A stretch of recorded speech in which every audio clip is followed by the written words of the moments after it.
And good evening, everyone, and welcome to the other side of midnight, that magical time between dusk and dawn where the things we kind of pass by during daytime and say, oh, come on, give me a break.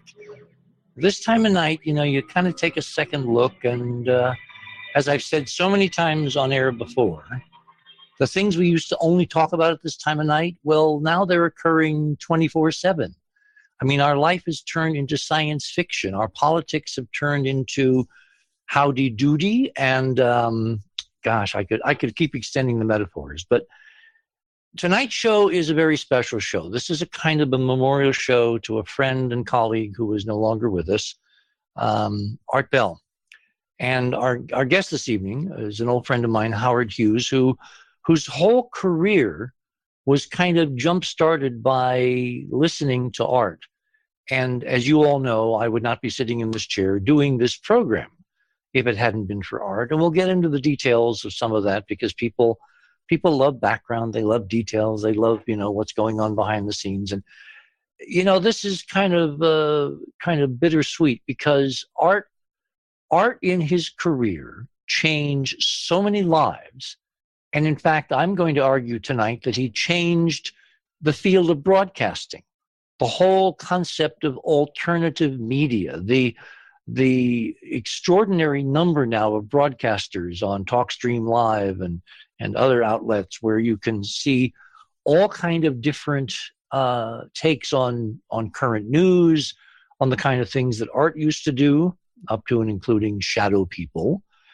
So we're gonna have, it's probably, incongruous to say we're gonna have fun tonight, but Art would not want us to mourn. Art would want us to celebrate because his stint in the vineyards, his time behind that microphone, and if you go to theothersideofmidnight.com and you click on the graphic, there's Art in his element. That's Art. Tour de force Art Bell. That was Art, first, last, and always behind the mic, changing the world one audience member at a time. I mean, that's really an extraordinary thing to be able to say to someone that they've actually moved the curve. They've moved history. Well, as you're going to hear tonight, Art did a lot of things that maybe you are not aware of. So tonight is going to be a tour de force on Art Bell and how he changed not only the big picture, broadcasting in the large, but two ordinary people who would not be sitting in front of these microphones if it hadn't been for Art. So let me back up a bit. We've had some other sad news this week. As you know, Barbara Bush died just a couple, 3 days ago. If you go to our homepage, theothersideofmidnight.com, and you click on the graphic for tonight's show page, you'll see a picture there on both pages.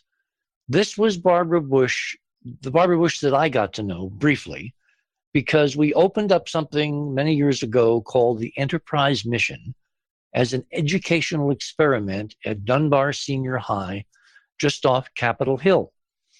And that's a whole story in itself. I don't want to get bogged down in that. But ultimately, the Enterprise Mission, which was a pioneering educational experiment utilizing computers and satellites and connections with NASA and all that, we basically designed for those kids a starship patterned after another friend of mine who's no longer with us, Gene Roddenberry. And we called it the USS Dunbar because that was the name of the high school, Dunbar Senior High there in Washington. And on October 10th of 1990, the First Lady visited Dunbar because, of course, education was her forte. She was fanatic, and she did an awful lot to upgrade education from coast to coast in these visits and in her, speaking engagements and in her engagement with local community leaders all across the country. Well, she came to Dunbar to see what the Enterprise Mission was like. And if you look under her picture there, which is an actual picture taken during a briefing that the kids set up to brief the First Lady on, what they were doing, what they were learning. Her quote there is, "What really impresses me is that you're having a lot of fun while learning." Because what we had done is we created this starship motif And I remember that first briefing with me telling the kids what we were going to do. And later, one of them came up to me and he said, you know, Richard, he said, this was months and months and months into what we were doing. He said, that first day, he said, I thought you were just a nutty white guy.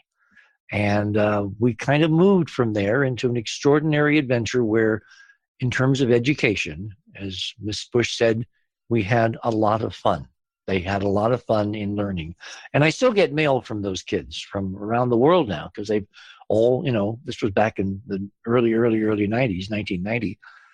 People go on to have careers. They go on to have families and jobs. And it's amazing some of the letters that I still get from kids who remember that experience. And someday, you know, if God's willing and the creek don't rise, as Tennessee Ernie Ford used to say, it would be nice to continue the Enterprise mission as it was originally envisioned, which was not as a research outfit, which is what it is now, and not as an adjunct to this radio show, The Other Side of Midnight, as it is now, but as it would have been envisioned back when we were creating it, which was a mechanism of connecting schools and students and kids and people all over the world so we could knock out literally one wall of the classroom and make that other wall any other place on or off Earth. The technology exists now to transmit from. A future hope. So let me kind of give you some context for what we're going to talk about tonight. If we go to theothersideofmidnight.com, click on the graphics, scroll down on the show page, you'll see a really gorgeous image there of Art in his heyday. Art was so at home behind a mic, so at home surrounded by equipment. I mean, that's how I remember. That's the quintessential Art that I will remember till I no longer am on this mortal coil. But if you keep scrolling down, you'll see item number 4. Well, I missed 3. Item 3 is a column, a blog that Joseph Farrell wrote. Very elegant to Art. In fact, let's dip into it.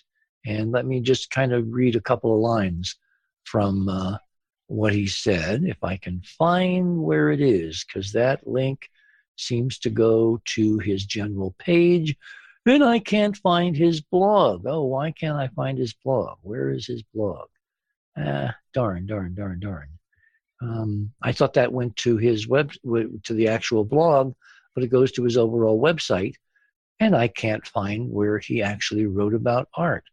Oh, well, during the next break, I'll go find it and I will quote from it. But he has some very interesting and perceptive things to say about Art and his stint as a broadcaster. And his opinion is like ours is going to be tonight, that Art basically changed broadcasting.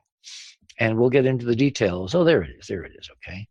Hoagland. Okay, there we are. Let me kind of quote here just for a moment.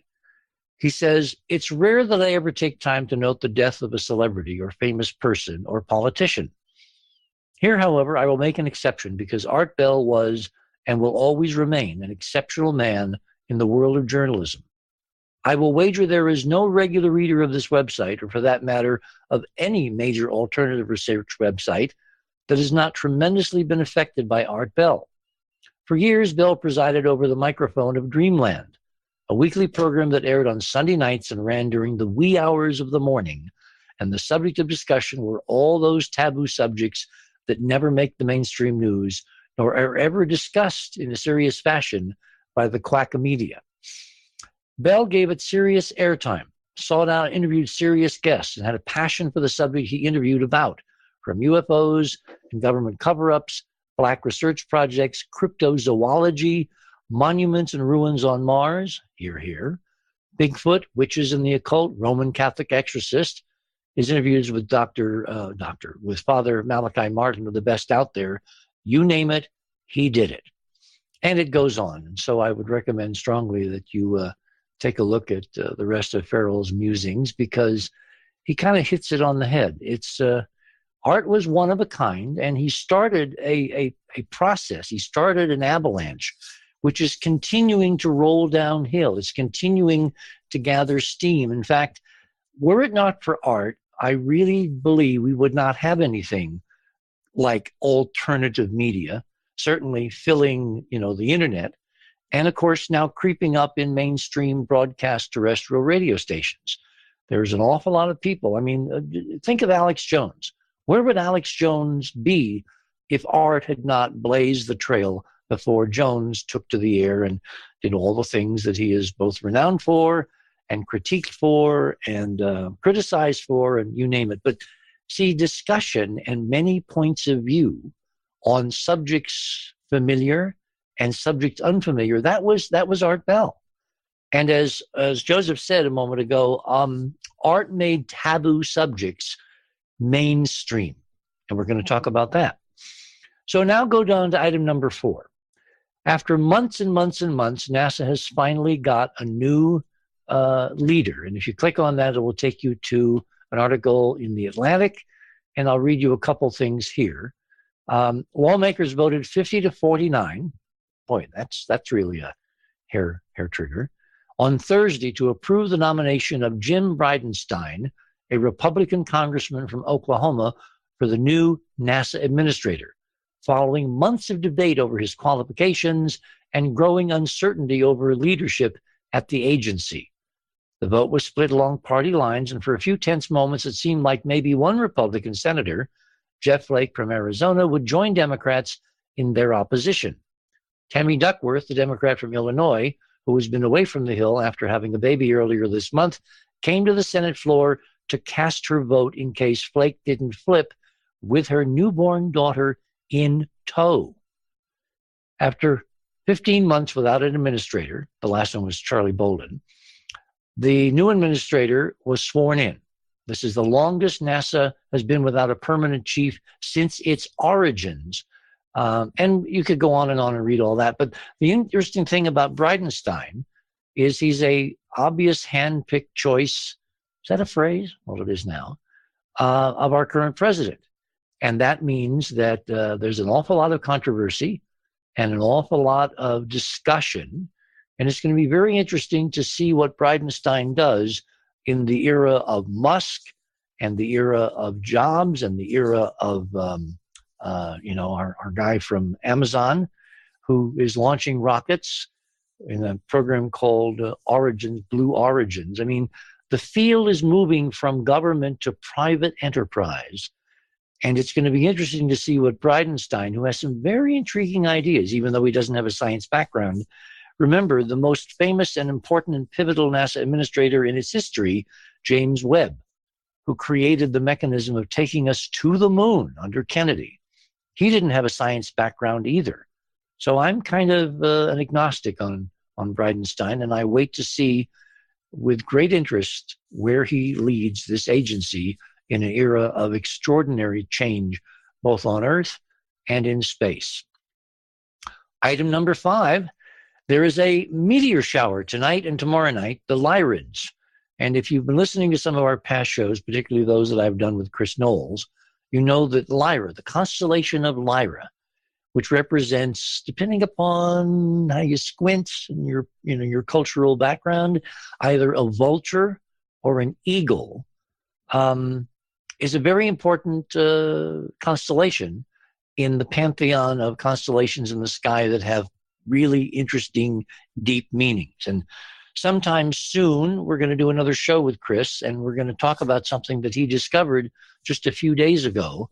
It turns out that Lyra, this really extraordinarily intriguing constellation from which our first interstellar visitor, remember Oumuamua, the object zipping in and out of the solar system a few months ago, last October, first-time visitor, never to come back, that came from Lyra, and thereby hangs a tale. I don't want to give anything away, but Chris discovered something so extraordinary that actually connects the constellation of Lyra to the founding of the United States of America and its place in, of all places, the Great Seal. I don't want to give it away because we'll kind of, tease that for when we get Chris back on. Item number 6 in our roster this morning. They've been doing some interesting stuff in Arizona, and they have got, webcams are everywhere now. You've got security cameras, you've got people taking pictures, taking selfies, running around with smartphones that have cameras, clicking back and forth, up and down. Something was spotted in Phoenix a few days ago on, I think, the 11th of April. And if you go to that link, it says bizarre purple beams and UFOs in Phoenix skies spark HAARP weather-controlled frenzy. Because not only is this a video of something that definitely is not an aircraft zipping behind the mountains just outside Phoenix, but in the foreground, suddenly there is this purple spiral, a torsion wave spiral that goes up and out of frame and down and into frame, and pretty interesting. And I don't know whether I buy that it's the HAARP stuff, but it's certainly somebody using some kind of energy in a vorticular matrix, which is what made it interesting to me, because vortices and spirals, it's back to torsion field physics. Rotation, rotation, rotation. Well, what we're going to do tonight is kind of a This Is Your Life of Art through the eyes of two people who have been very, shall we say, influenced by Art Bell's life, his career, his friendship. And I decided to do this properly. I would reach across the pond and I would get my friend Howard, who works London's two biggest radio shows. He spent 10 years writing and reading news, traveling the world, and winning awards on Capital Radio's Chris Tarrant Breakfast Show. He then spent 2 years doing the same with Nick Ferry on LBC. In recent years, he's been working with talk radio and the BBC, where he's filled in for legendary broadcasters like Ann Diamond and Tony Blackburn. In Howard's years on air at National News Service, IRN, he broke news of the Gulf War and the fall of the Berlin Wall. On Capital, he told London about the death of Princess Diana and reported live from Ground Zero in New York. He's been heard on stations nationwide, including Radio City 96.7, TalkSport, BRMB, Power FM, Ocean FM, BFBS, Country Sound Radio, and many more. He's also heard as a voiceover on TV shows, including 8 years as the live commentary voice on the British Comedy Awards for a UK audience of up to 14 million. Howard now has been doing his own show, The Unexplained, online and on air since 2004, featuring guests as varied as astronaut Edgar Mitchell, David Icke, Graham Hancock, Harvard space professor Avi Loeb, and me, Howard Hughes. Welcome to The Other Side of Midnight. Richard, thank you so much for the introduction. And when you read that introduction, it almost sounds like you're talking about somebody else. Is this the guy from Liverpool who was born on the wrong side of the tracks, who ended up living his dreams? And I guess hearing you read that, the penny drops. It probably is. Well, this is different because, I've done your show many times, and many thanks. Robin and I went to London a few years ago, and we had an extraordinary adventure during the day. I think it was the day we were leaving London. We spent the entire day with you, and we wound up at some interesting French restaurant on the banks of the Thames in the pouring rain.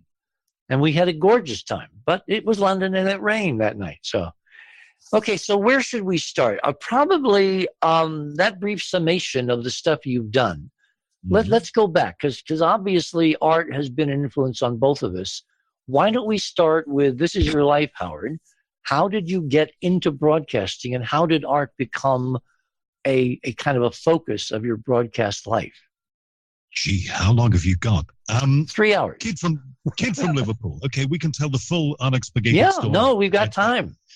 Cut this out and keep it myself one of these days when I need reminding. But, I was a kid from Liverpool, and I was born in the wake of the Beatles era. So the focus of the world was Liverpool. Now, I've got to tell you that Liverpool was a very, very special place to be born and brought up. Liverpool, if you look at it, and you really have to come and see it, I've been saying, well, in fact, you have been to see it, but you didn't see nearly enough of it. Liverpool is like New York. It has gridiron streets. The architecture looks similar. And of course, in the day, and this includes some of my relatives who went both legally and illegally back in the Great Depression days, we have a tremendous link with America. So America was in my heart and in my bones from my very beginnings. In fact, as a 3-year-old child, if you'd asked me, I would have told you that I was an American. It was so much a part of me. I had, and we all had, relatives who are in what the Liverpudlians called the Merchant Navy. That's a Liverpool accent, the Merchant Navy. And they would travel back and forth. I had an uncle, Ronnie, who used to go to New York, and he would bring back records, and he would bring back toys that we'd never seen over here in the UK before. This is an era before everything was available everywhere, right? So I was, in that sense, very much connected to America. Now, for a guy who was born to a policeman father and a secretary mother, I had theatrical and broadcasting leanings from the very beginning. I would sit on the swing in our garden and I would sing the lyrics to the latest pop songs to the neighbors who, strangely enough, loved it. So my mother realized I was always going to be somebody who performed. I think that was pretty clear from the age of 4 that I was going to do something like that. And my heroes, as I grew up and got interested in shortwave radio, were always the American ones. So I would go cold and quiet whenever they reran Rowan Martin's Laugh-In on TV. And Gary Owens would say, beautiful downtown Burbank. And I used to see that guy cupping his ear and think, I want to stand at a big RCA microphone and say those words. So America was my biggest influence. Now, that's done me no favors with organizations like the BBC over here, because I copied a lot of the things I heard going out in America. So there I am listening to the Voice of America. And I was also able to receive, I mean, you're getting the full story here if you've time for it, to receive the raw feed of information, of features for the American Forces stations, which used to be carried on a shortwave transmitter not very far from Liverpool. So you could hear it loud and clear. And I would hear things like, Paul Harvey, good day. And all of those various features being sent as a raw feed to America's radio stations for the forces, the troops in Europe. So again, there was another influence there. So people like Paul Harvey became part of my life. And Casey Kasem's American Top 40 in the 70s became a part of my life. And then I started DXing, as Art would know that term. DXing is long distance listening. Shortwave listeners, AM radio listeners know all about DXing. You know, we're dumping AM radio in Europe here. We're going digital, and that's a big, big shame. At least you're keeping it there. I would stay up until 2, 3 o'clock in the morning trying to hear in Liverpool during the winter months when it's dark both sides of the Atlantic, WABC, KDKA Pittsburgh, VOCM from St. John's, Newfoundland, the only V station in Canada. All the others are C prefix. So I would stay up doing that. So I, as we say over here, you know, I kind of bought the T-shirt, sent the postcard, I earned my credentials. And the people who I revered were the guys with the big voices on 10-10 wins. You give us 20 minutes, we'll give you the work. So this was, I mean, at school, they thought I was a complete nut. I had to, in those days, in order to be able to broadcast, you had to smooth out your accent. So I had to lose my Liverpool accent, which was a little bit like that. Very Paul McCartney, you know, sort of that stuff. Oh, my. And I had to try and train myself to speak better, which I now instinctively do. In fact, I have to affect a Liverpool accent, whereas it was my Liverpool accent. It's bizarre. And people don't have to do those things now, but you did back then. So radio was what it was to be. I eventually, cutting a very long story very short, by building a little studio at home with turntables and a little Radio Shack battery-powered mixer and a Sony battery-powered ECM microphone, I started making demo tapes, sending them all over the place, and surprise, surprise, 16 years of age, radio stations were interested in me. This coincided with the launch of the Liverpool commercial station Radio City, 24/7 operation, first time we'd had one of those in my area. They took an interest in me too. Now, I was just a boy. I won a disc jockey competition because I didn't want to do news then. I wanted to play records. And again, because well, you know, Howard, that's how Art started. He started as a disc jockey, spinning platters, spinning records. One of the reasons I admired him, because when I first heard him, and we'll get into that story as part of this, but when I first heard him, I admired his artistry. If you'll pardon the expression, I admired the fact that coming out of the guest and going up to break, he'd weave in nothing but a heartache, and he'd say, you know, I'm Art Bell, we'll be right back. And he would hit the vocal every damn time. That's a disc jockey technique that, you know, I can do that too when my hands are on the controls, not when I'm in a driven show where somebody else is playing everything out. But if I'm doing it myself, as I do on the BBC, then I do that too. But I appreciated that. Now, I know that, you know, your time is probably more limited than you're telling me. So we've got to get up to the point where I find myself influenced by Art Bell. I worked my way through the ranks of various local radio stations, got to London as you do, did national news, and as you said in that little resume there, ended up reporting on the fall of the Berlin Wall and various other things, and became one of the voices of national commercial radio news in this country quite young. People would recognize me, which was a very strange thing. I then joined the BBC to launch a brand new radio station called Radio Berkshire. This is in the 90s. It didn't work out particularly. I was not a BBC person. I wasn't a public radio person. I was commercial to my bones.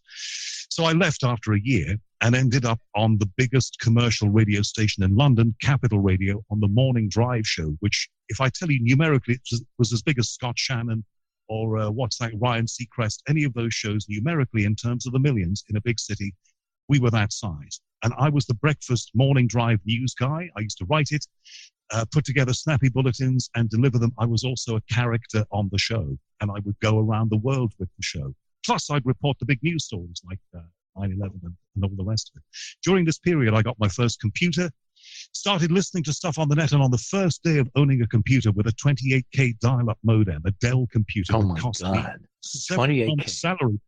28K modem, later upgraded to a 56, which was supposed to be state-of-the-art then. I heard this man talking about all the stuff that I've always been interested in all my life and had featured on various radio shows. But he was a man doing a show about it. And as I learned more about him, I realized that this guy was a one-man band, which has always been my aspiration. I've always believed, and certainly when I was doing news in London, I was under no one's control particularly. The overall boss would occasionally say, I want it done this way. But mostly I did my own thing in my own studio that they built for me in London. So I wanted to control my own operation. Here was a guy in America, in Pahrump, Nevada, doing it.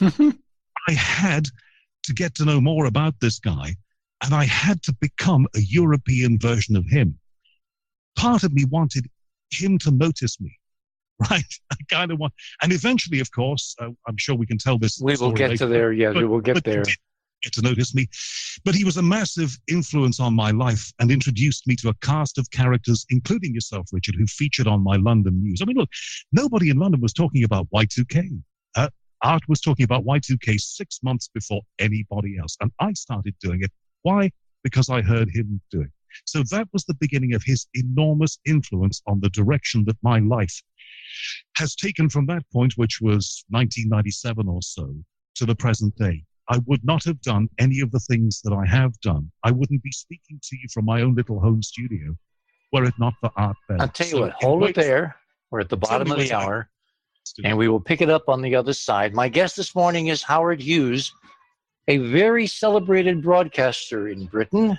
You've heard he's been there, carried out almost anything you can imagine in broadcasting. And then Art Bell comes along and things change. You're on the other side of midnight. My name is Richard C. Hoagland, and we shall return. This is one of Art's favorites, ABBA, Surprise, Surprise.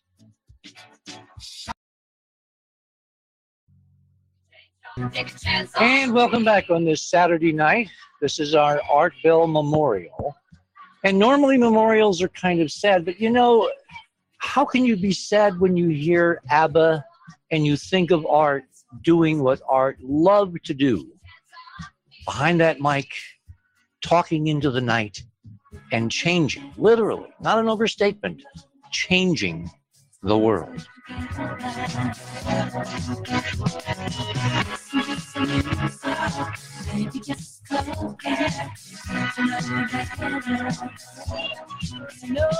You know, it's so funny because when I hear that, Howard, I get chills thinking of you know, they're on TalkStream. They're running all kinds of programs now. They're running me. They're running you.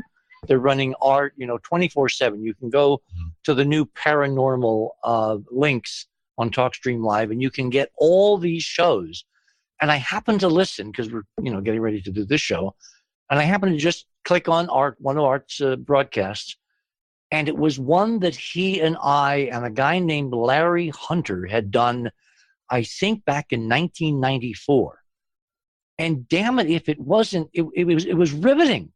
because what we were discussing, Larry had just gotten back from Egypt, where he had been able to report on clandestine secret digging inside the Great, I mean, I'd forgotten all this, inside the Great Pyramid, where he'd been able to actually get a couple samples of the rocks that they had excavated into the secret tunneling that Hawass had commissioned with no one knowing. And he was able to get them through customs, bring them back to Los Angeles, and he mailed Art and me a piece of stone dug out from inside the Great Pyramid in that secret tunneling project. And I've got to tell you this story because it's so wacko. I mean, Art, years later, he lost that stone. I don't know how he did it. He lost the stone. But about 2 or 3 weeks later, he tells me, again, on the air, and I'm sure it's running on the air somewhere on, Art 24/7. He tells me the story how he put it in a drawer in his bedroom and he forgot about it. And then a few weeks later, he goes in, he and Ramona were going somewhere and he had to get a watch. So he goes into the bedroom, it's dark. He opens the drawer to find the watch. He doesn't turn on the light because he knows kind of where he put the watch, He opens the drawer and he said this incredible light flooded out of the drawer from the piece of stone that Larry had sent him from Giza, stone from the Great Pyramid. I mean, that was Art. And we then went back and forth on the physics of what it was, and I wanted to do some measurements, and then he lost it. People actually broke into my house and took mine. They literally stole it while I was having my heart attack back in Miami. So I don't have a piece of it, and Art didn't have that one, from the time that we talked about it until the day he died. But I would love to know what it was that caused this incredible glow, because apparently he had the stone sitting next to a radium dial watch, and it was the watch that was glowing fiercely. So some property, some torsion field physics property of this piece of limestone that Larry had sent to him because of Art Bell on the radio, Dreamland, all of that sequence of events led to a serendipitous discovery, because I didn't put mine next to a radium dial watch. That was Art, just by accident. And unfortunately, we couldn't duplicate it because, the politics now of Egypt are such you can't take stones out anymore. And that was a brief moment in time that came to me as an insight into how this physics works, how that stone from the pyramid somehow amplified the effect of the decay of radium in the radium dial. I mean, we even discussed the fact that Art, you might have gotten, a slight dose of radiation, because what obviously was happening is that the stone, the little piece of rock, it was about the size of, what would be, maybe like half of a CD, something like that. You can put it in the palm of your hand. That somehow had an effect on the radium in the watch to make the radium decay faster, which was my first clue that this physics could affect decay rates. And if you can affect decay rates by changing the physics, that means there goes radiocarbon dating. There goes, the thorium, uranium, lead series for ancient geological structures. And that serendipitous event was all because Art Bell took something that was sent to him, put it in a drawer, and then faithfully reported something extraordinary when he opened that drawer in a darkened bedroom. And to borrow Art Bell's pronunciation, I always used to love the way he used to pronounce the word question. He would say the question is, who who wouldn't want you to own that? In other words, who took it from you? Well, yeah. And I don't think he misplaced it. I think someone took it because we've talked about this on the radio. And people in the audience, and there's bad guys as well as good people listening in the audience, they knew that he got one and I got one. So they must have taken the opportunity, like they did with me, when he wasn't at home, they went in and found it and simply took, because he could never find it again. And, he wasn't that scatterbrained. I mean, I'm sure that he put it in a place where he thought he put it, but he could never retrieve it. And I know mine was purloined. Mine was taken away. So someone did not want us to know that pieces from the Great Pyramid have incredibly active interaction with the torsion field. Which brings us to another point, really. the fact that, and we'll get back to this, I'm sure, art always seemed to be at the center of everything. If there was somebody attempting to fly a light plane into Area 51, if there was a time traveler about, if anything was happening that was at the very cutting edge of the sorts of things we talk about on shows like this, art would probably be somewhere at the peak of the pyramid, to maybe mix a metaphor there, but he would be at the heart of it. And that is the hallmark of great radio. You never quite know what's going to happen next, but you know, if you listen for a while, something is going to happen. And that's one of the many things that made him special to his audience, leaving aside the many things that made him special to both you and me, Richard. It was, I still haven't really come to grips with the idea that he's no longer with us. I mean, I expect, that we'll tune in, and having him on tape, 24/7 is interesting because there's such a panoply of stuff he covered. He covered everything. And I do not think it's an overstatement that he dragged, kicking and screaming, an awful lot of these fringe taboo topics into the mainstream just by stint of his personality and his audience, and the fact that numbers in the broadcast field, numbers are what they pay attention to. But he won an award, didn't he? I've read an awful lot about him over the last few days. He won an award for promulgating bad science. And I think he took that from the tenor of his reply as a badge of honor. Oh, yeah, that was if somebody gave me that award, I'd say that. That's by that crackpot group in New York State. What do they call it? SysCop. The Committee for... Well, but the advancement of general skeptical scientific... the Skeptical Inquirer. Yep. And they gave him an award for that, for promulgating bad science and not asking the right questions. And in fact, he took that in the right spirit. He didn't ignore it. He didn't come back acidly to it. He just kind of thanked them very much, because if that's what they think, then the man is doing his job. Well, you know what P.T. Barnum said, don't you? I don't care what you say about me, just as long as you spell my name right. Yes. And, there's no such thing as bad publicity. No. If you're getting publicity, that's a marvelous thing. So let's go back to your life. This is your life, Howard. It's time. You get your computer. It's 28K, and you suddenly can get, via streaming, a concept that both of us had no idea what that meant back then.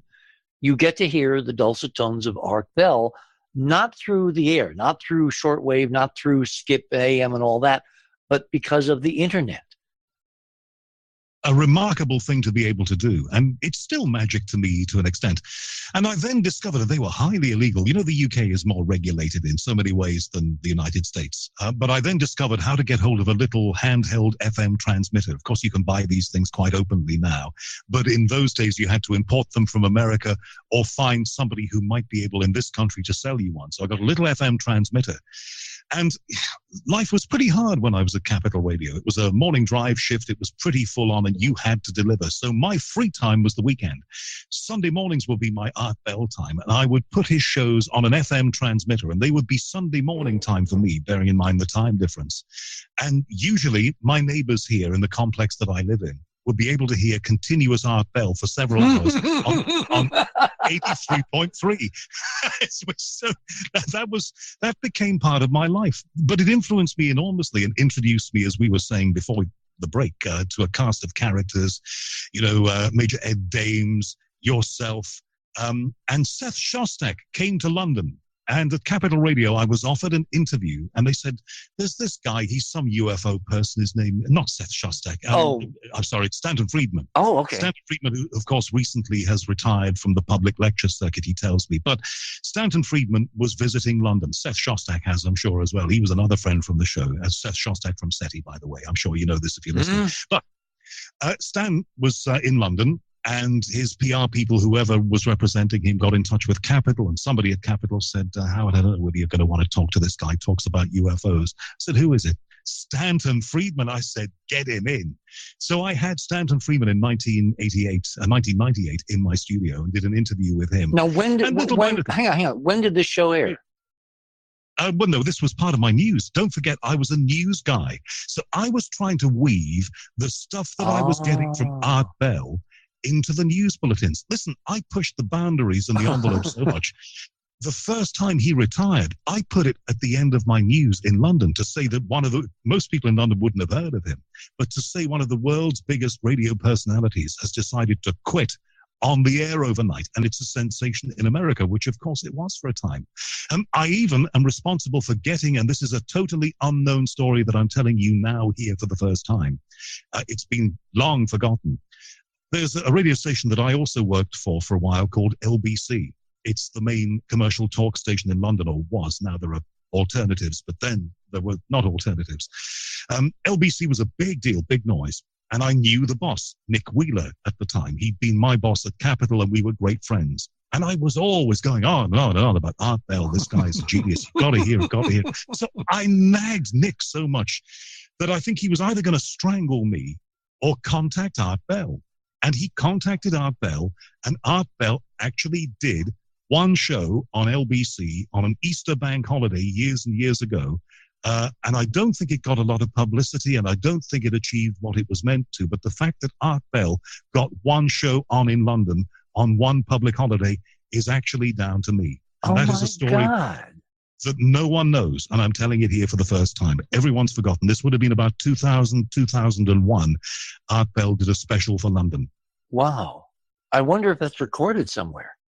Well, you see, the trouble with the ownership of LBC is it's been so checkered. It's been in 4 or 5 different ownerships since its inception in the early 70s. The problem is that, as I know, because I went through some of these moves, whenever they changed ownership and changed location, the boxes of tapes would go with them, and a lot of stuff would get thrown out. So I have a feeling, and I've been checking online today to see if anybody has a copy of that. I don't. But if anybody does, I'd be very pleased to hear from you. But I don't think so. I think the tape has probably disappeared, but I swear the story is true that Art Bell made one appearance. And my hope was at that time, because I wasn't doing a show like that, was that I would establish him in the UK and then somehow try to make some kind of connection with him, was the thinking process going on in my brain. Logical. So there you go. That's a story that is totally unheard until now. You know, I wonder, because Art would record everything himself. I wonder if in his own estate, seems weird to talk about Art's estate, there's a digital version or a CD or a tape or whatever, because he recorded everything. So I imagine that if we could reach Art's people, we may be able to find that particular show, because he was organized. Total collector's item. All I remember is the trail that ran for it. I managed not to hear the show because it was aired at some weird time and I was always working doing something else. But the trail for it was, want to take a ride? I'm Art Bell, and I do this in America. And if you want to hear me, this is the time slot. But I think they misscheduled him. I think they put him on a late slot on a station where the demographic profile of the station, various other factors. And it was a public holiday, of course. So that means in London, a lot of people are out of town, just like New York. People desert the city on public holidays. So a lot of people didn't get to hear it. So that was an opportunity missed, I think. But, Art had much bigger fish to fry elsewhere, as we know. By the way, if you scroll down to the bottom of the show page tonight, go all the way to the bottom. It's we have a memorial comment section for people, and they've been logging on. And there's some. I'm going to read some of these later because they're really, really profoundly interesting grassroots responses to Art. There's also celebrities, and leading the celebrity list, there's William Shatner. William Shatner, surprise, Howard was an Art Bell fan.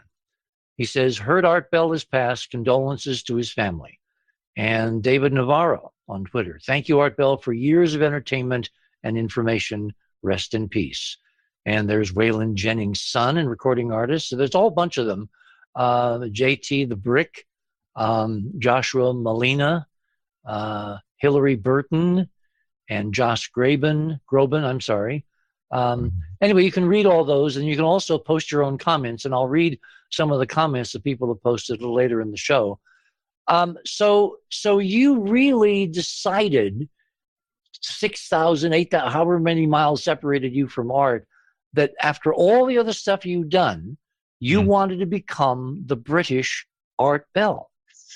It was a light bulb moment. I mean, that was in 1997, the first time I heard him. I said out loud, this is what I have to do. And it was just a compulsion. I was impelled to make it happen. And I was determined to make it happen. Of course, life is a happenstance thing. You never know quite how it's going to develop. You never know quite which particular paths you will take. So the process of making it happen. I call those nodal points. You know, when life kind of presents you with an opportunity and you've got two choices. One is to take a risk, or in the words of Abba, take a chance. I mean, Art took a chance on all of us. That's how he built his program, by taking chance after chance after chance. And so you had this big decision. Because obviously the whole Bell format, the whole Bell paradigm was kind of in daytime taboo over there? I think at any time, somewhat taboo over here. People are more skeptical and even to an extent more cynical about it, or they were. I don't think they are now. I certainly have got a very good audience for this, but we're talking about a previous era. But Brits are people who are very hard to convince about these things, and they would rather disbelieve.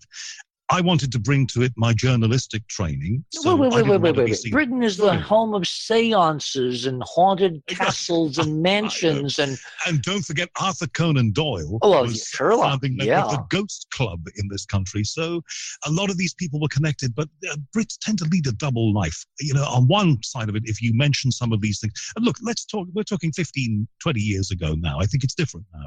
If you mention these topics in common conversation, people would often say to your face, oh, that's so wacko, that's ridiculous, that's stupid, and of course there's no truth in it. But they probably go home, and if there was something on the TV about ancient aliens or about the face on Mars, Richard, they'll be rapt and really interested in it. So I think it's not a hypocrisy. Let's not say that.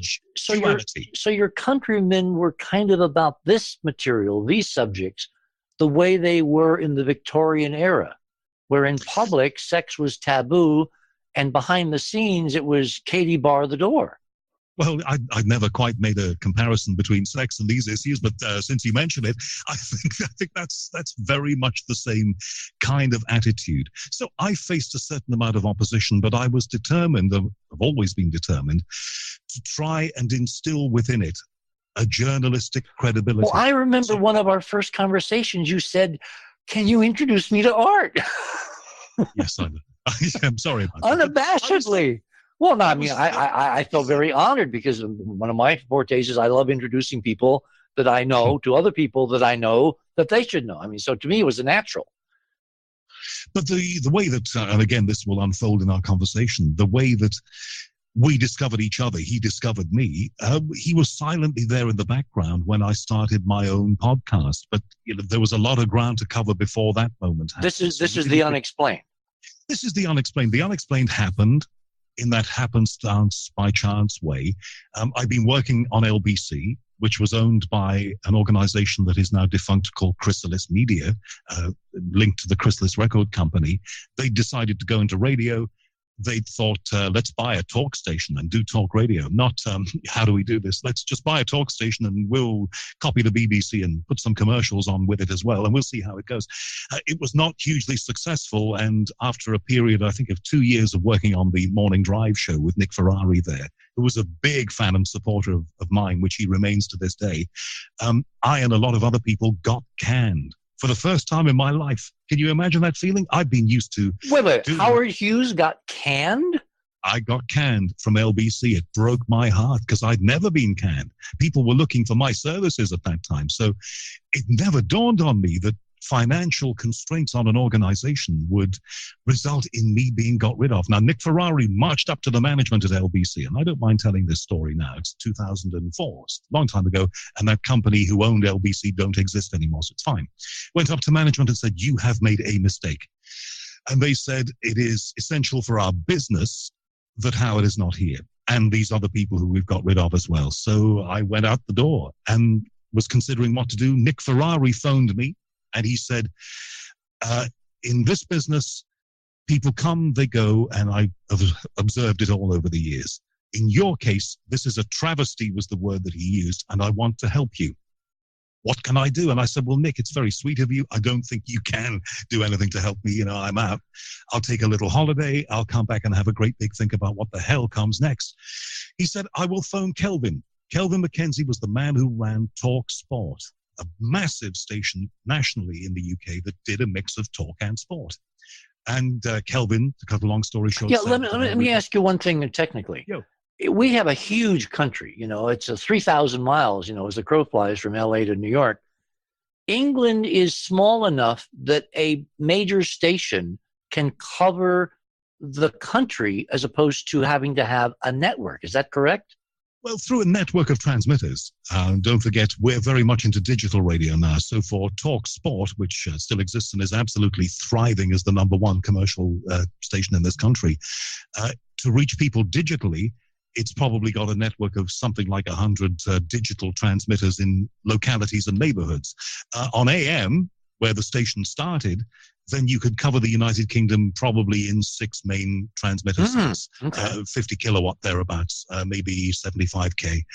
But that will cover the entire United Kingdom. And don't forget, of course, as I discovered when I went on to TalkSport myself with The Unexplained, by night, on a Saturday night, in fact, it's more or less in the time slot I used to be on back in 2004 to 2006. You go on air on AM on big transmitters in England, and they hear you in the south of Spain. They hear you in Germany. They hear you in Oslo, Norway. They hear you in Stockholm. They'll hear you across towards Russia. So I was reaching the same kind of audience that Art Bell was reaching. But exactly. That was after Kelvin McKenzie at TalkSport had said, do you want to do a show here on Saturday night? I've got a slot. We can try something out. What would you like to do? Guess what I said? And that is the story of how I was able to get The Unexplained for the first time on the air. And we hit the ground running. They came to me at the end of the first show and they said, you sound like you've been doing this forever. And in a way, it was then 2004. I'd spent 7 years preparing it in my head. Wow. So Art really did turn your career on its head. He did, but I don't know, Richard. You and I, we've talked many times off air. We've never talked about these things, but I personally believe, and I think Art probably believed, I'm sure he believed, that very few things in our lives are random. Things happen when they're meant to. And if you want seriously to do a thing, it will probably, if it is meant to be brought to you. And that has been the nature of my life. And it's been a bizarre path. Good God, has it been a bizarre path. So the things that I am meant to do, I end up doing. And I'm sure that is how this crazy business called living in this reality, if it indeed is reality, is configured is the word I was looking for. Yeah, a little later in the show, I want to get into some of the ways that this material, this subject, set of topics, set of explorations has personally influenced you, because you just dropped a kind of a casual thing there. You said, if this is reality. And see, it's that ability to look at life in a different way, like Emily Dickinson, tell all the truth, but tell it slant. Art gave us that perception that maybe the things we automatically assume, we shouldn't automatically assume so much, right? Absolutely true. I mean, my life before Art Bell, when I was a kid, was full of weird coincidences. I can remember I had one. I'll tell you what, hold it there. We're at the top of the hour. We'll pick it up. And we will pick it up on the other side. My guest this morning is Howard Hughes. And you've now heard that Howard Hughes' life and career and direction was changed by our mutual friend, Art Bell. Art, if you're listening, this is another one for you. You're on the other side of midnight. My name is Richard C. Hoagland, who would not be sitting in this chair behind this microphone if it weren't for Art. So we shall return. And welcome back, everyone, to this Saturday night on the other side of midnight. My guest this morning, Howard Hughes. No, not that Howard Hughes. This is another Howard Hughes. And, this music, it's like Art is here with us. I probably should feel sad and maudlin and all that, but he was so large, Howard. He had such an imprint, and he changed broadcasting. And who among us can say that we've changed anything? And he changed the most important thing, because it's broadcasting that's bringing us together all around the world. I mean, literally all around the world. What I want to do now is I want to go to theothersideofmidnight.com. I want to click on the guest graphic there that Kinti has prepared. Art Bell in his studio in the middle of the night. I want to scroll down and I want to start reading some of these comments because they're so emblematic of how he changed so many lives. So this is one from Alan Almason, who says, it was a few years after my brother had passed away in 1991. I was a kid in the 90s. By mistake, I found Coast to Coast AM. I had sleepless nights dealing with the tragedy, losing someone close. And so staying up late would have it that I heard a voice on the radio that I knew from that moment on I would have stumbled on something extraordinarily different. It was then that I found Art Bell. In the beginning, I couldn't understand the subjects they were talking about. However, it drew me in passionately. It was then that I also heard of Richard C. Hoagland, and from those few episodes, my eyes opened and I began questioning everything. Thank you, Art, for an amazing journey.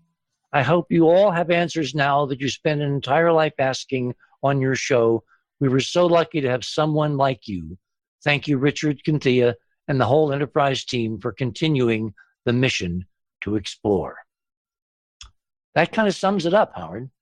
You have some fantastic messages. I see the next one down, if you don't mind me saying. No, by all means. This is from David Neeland. He says, the great thing about Art Bell, king of nighttime radio, was his perfection. His insistence on high-quality audio was much appreciated. We all know about that if we've had contact with him, making the listening experience so much more enjoyable. Current C2C has deteriorated in the view of David Neeland. Art also loved cats, and he is missed. And, of course, we know that he loved cats.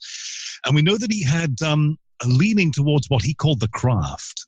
He was interested in all of those things. So it wasn't just, those people who say it was all tinfoil hat conspiracy theories, or it was all to do with weird spinning alien craft, allegedly. There was much more to him. There was mysticism.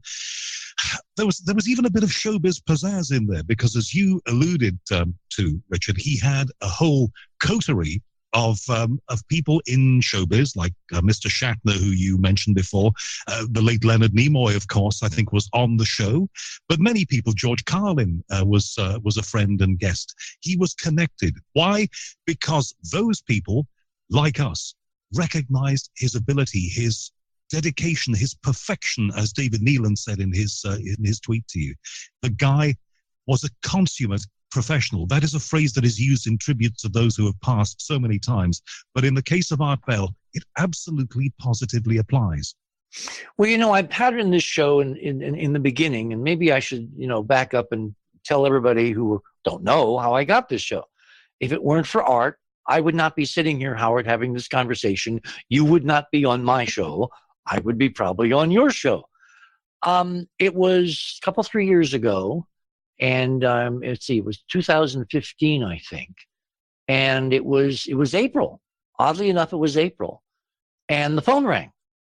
And I looked at the thing and I recognized the number. I thought, well, who in the world's calling me from Nevada? Because I hadn't talked to Art in maybe a year or two. And I picked up the phone and it was Art. And he said, Dick, I'm starting something, we're going to create this network called Dark Matter. And I'm going to do the midnight show. And, he said, I'm going to, do what I used to do. I'm going to do it on the internet. We're going to have terrestrial affiliates. And he said, I would like to have you come on with your own show and follow me. And I said, what? Art, come on. What? Because I'm going to tell now a little inside story. When Art retired he really, really retired, because he retired several times and we didn't take it seriously. And I think more times than Sinatra. Exactly. but there was a time when he actually finally retired. And one of his producers, Alan Corbett, you know Alan? You know of Alan? Yes, I've spoken to Alan, yes. Okay. Alan Corbett called me up and he said, Richard, you've been on the show so many times. He said, you've made our show. Very nice, Alan. He said, I would like to consider you as a host of Coast to Coast following Art's retirement. And I thought, oh, my God. And so among other people that I call and kind of talk to about this, and we've got some music somewhere in the background that came in. I think that is the sound of London traffic. Sorry, it's so hot here that I've got the window open. Oh, okay. I'll close it if it. No. They're just going. No. They're going. it kind of They're went coming away. back from their dinner. They're coming back from the restaurants now.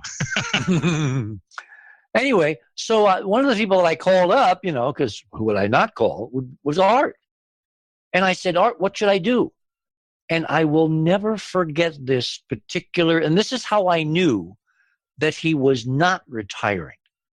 Because he said to me, and this is a direct quote, I never tell anybody this, he said, Dick, he said, you're a great guest. You'd make a lousy host. I said, what? He says, yeah, no, we talk about all kinds of things, but you should not do this. And that's how I knew he was communicating between the lines that he was not, again, really, really retiring. Mm-hmm. So now we flash forward the film to April of 2015.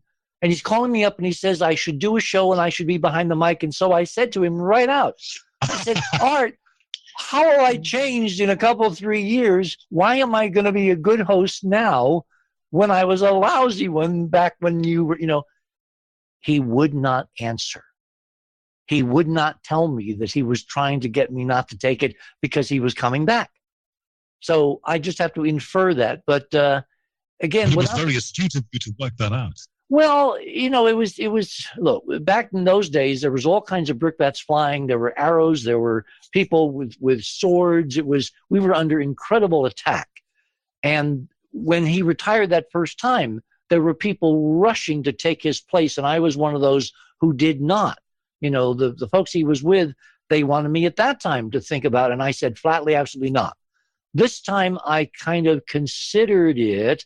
After Alan had called me and he was representing Premiere and all this, and it was, all bells and whistles. But I got the distinct feeling in that conversation that Art was not really ready even then, to hang it up. So I gently demurred and I said, no, I've got too many other things, which I did, of course. And so now we're back in 2015 and he's saying he wants me to follow him. So the first thing that we had to come up with was a title for the show. Remember, his was Midnight in the Desert, and Crystal Gale, wrote that amazing song for him. I played that on my national show in the UK at the end of the show last week as a tribute to Art. And I have to say, and it's not often this happens to me because I've seen and done it all. I was in tears. I played that song. Yeah, I may, in one of the breaks, try to find it and play it because it was so evocative and so emblematic of what Art was trying to do in the middle of the night, change the curve, make people comfortable with the uncomfortable. Because I think a lot of the reasons why people poo-poo these subjects is because it's the unknown.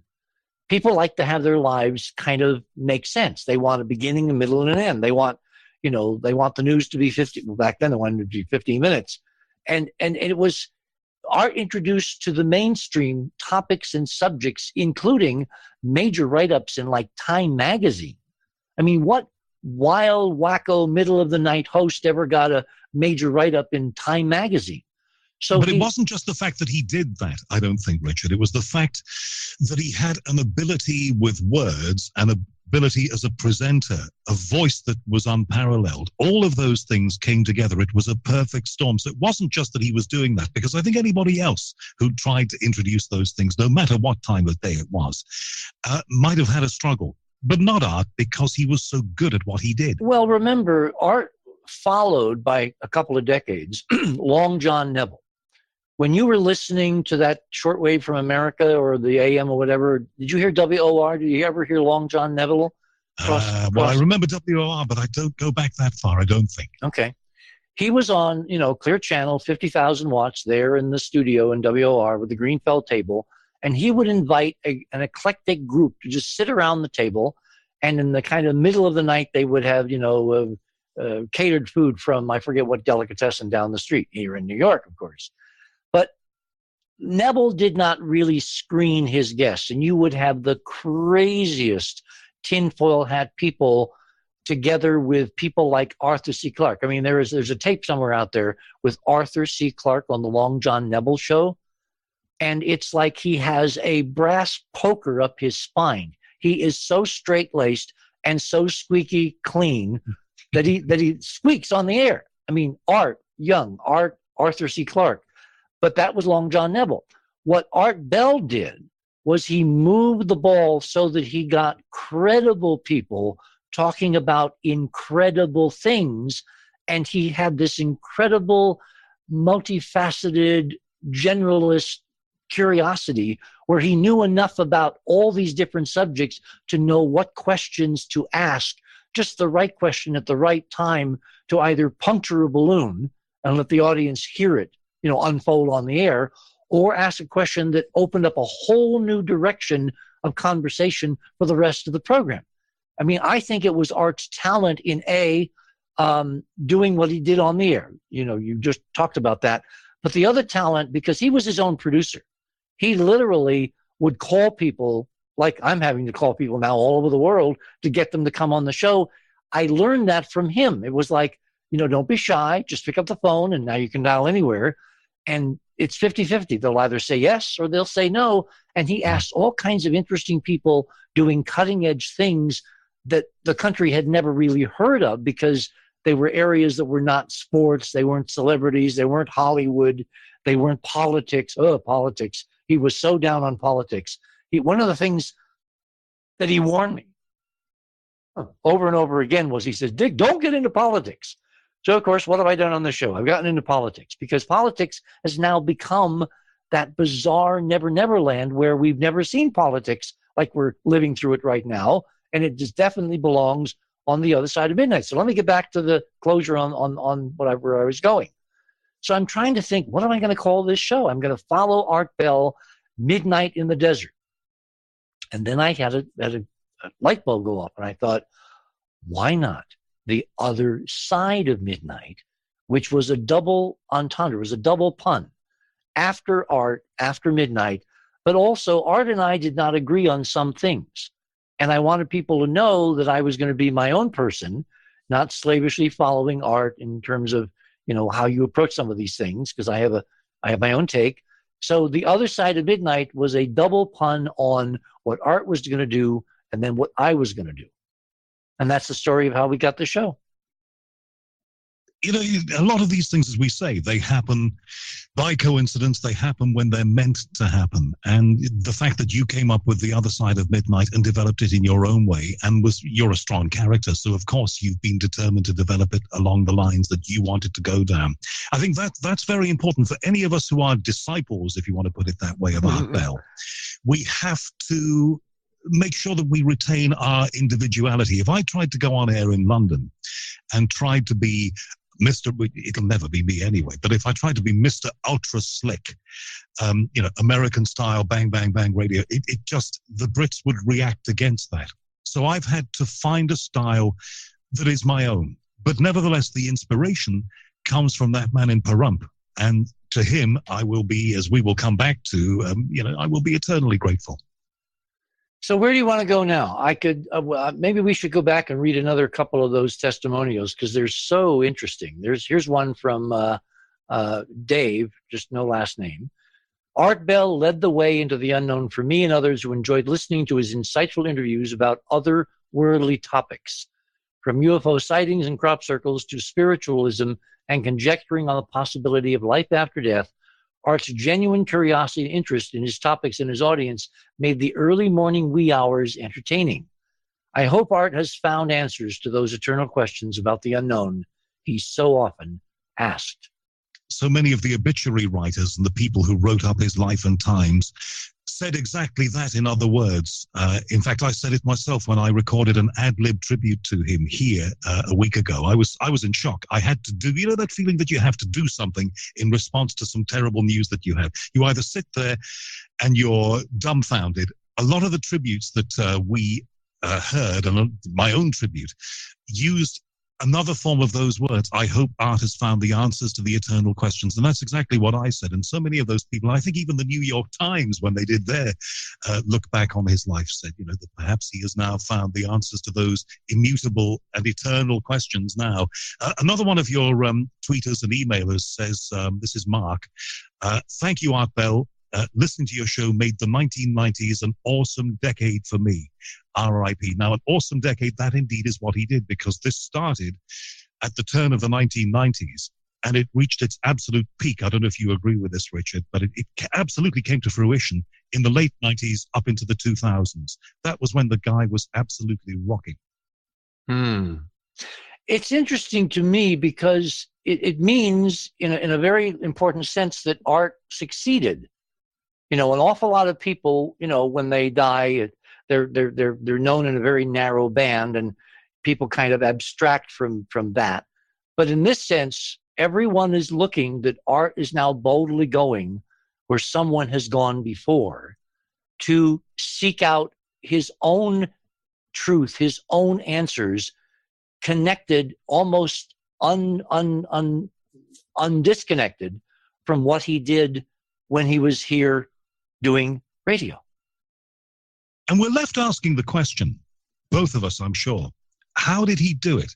Because he was consistently good. I can't say that in my career, every single damn day that I've gone on air and opened that fader and microphone, I've been excellent. But he was one of those people in this world, in this life, who can do it consistently, excellently. And I just wish I knew what the formula was, because I'd like to bottle it and drink it, to tell you the truth. But he had that. He was one of those people who you must look up to because he was so good. And, if you are only tangentially, if that's the word, aware of his work, and you're listening to this now, please go to the back catalogue. There are so many places. YouTube is one of them, but there are many places streaming his shows, rolling his shows out. Listen to a few of them, and you will be aware of the variety of topics and his deftness of touch with all of the topics. It didn't matter whether it was Malachi Martin saying, Art, I have to tell you that evil is among us and the devil exists. And that's a terrible Irish accent. I'm sorry for any Irish listeners. Can I just excuse myself by saying that being from Liverpool, I am part Irish myself, so maybe I'm excused. But from that, where you would be left completely chilled and absolutely convinced that, that Satan was going to come and get you at some point, to the serious science. It's been a hard balance for me to perform with my show. I had to come up with a mantra for it. And the mantra is, and it's not the best, I'm sure, but this show is hard science, weird science, and pure paranormality. Now, the reason for doing that, and the reason why all of us who do these things have to put something on the masthead that justifies and explains what we do, is that if we get in touch with serious scientists, as you said before, Richard, they will either say, yes, I'd like to come on your show, or they will say, I'm not wanting to be involved in this. I'll give you an example. Avi Loeb, Harvard space professor, man who's been involved in the Nobel Prize. I'm sure you know him. Wonderful man. A great exponent of explaining astronomy and space to kids, getting young people involved in this. He was intrigued by what I do and was very keen to come on the show. Another person in a similar position who shall remain nameless considered my request and came back with, I have thought about your request. I've looked at your website. I'm interested, but your association with the paranormal means I have to decline. That is just the chance that we take, isn't it?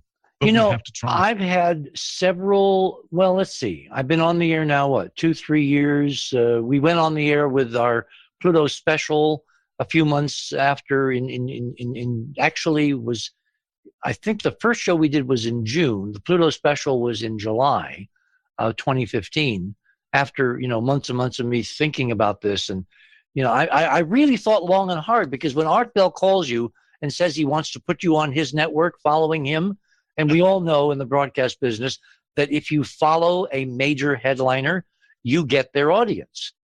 And what was so impressive to me, who never imagined I'd be doing something like this, is that the people who listened to Art, they stayed. I mean, Keith Rowland, who was his web guy, his chief engineer, the guy who really ran the network, he was surprised that we had such a tremendous holdover of people who listened to Art and then seamlessly kept listening to the other side of midnight.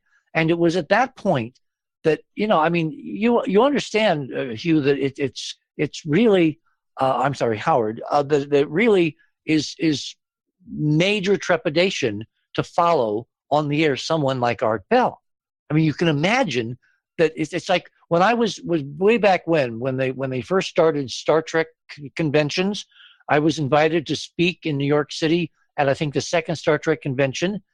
And someone on the program had done something really, really, really bad. because they scheduled me to follow Leonard Nimoy. So I walk on stage, Lord. and exactly, the audience is 5,000 people sitting in an audience, and I'm thinking, oh my gosh, and I start, and 90% of them leave. That is really not good for your ego. Well, a few of them kind of came back. I'm kind of dramatizing here, but in your defense, can we say that I saw you perform in Liverpool at a convention, and you spoke continuously, cogently, without a single and for 3 hours. So you're a class act. Well, thank you. So what I'm saying is, I really had trepidations to think of that I could follow Art Bell on the air, and it was the audience who basically found that. I mean, the one thing that Art told me, he's telling me one important thing. He said, Dick, whatever happens, he said, do the show you want to do. First and foremost rule, do the show you want to do. So I've done the show I want to do. And it's obviously found an audience. It's found people who are as crazy as we are and who want to listen to my take on various things. And as I said, much to his chagrin, I got into politics. I still get into politics because the politics we're dealing with now is the politics of the middle of the night. It's the other side of midnight politics. It's dreamland politics. It's not normal.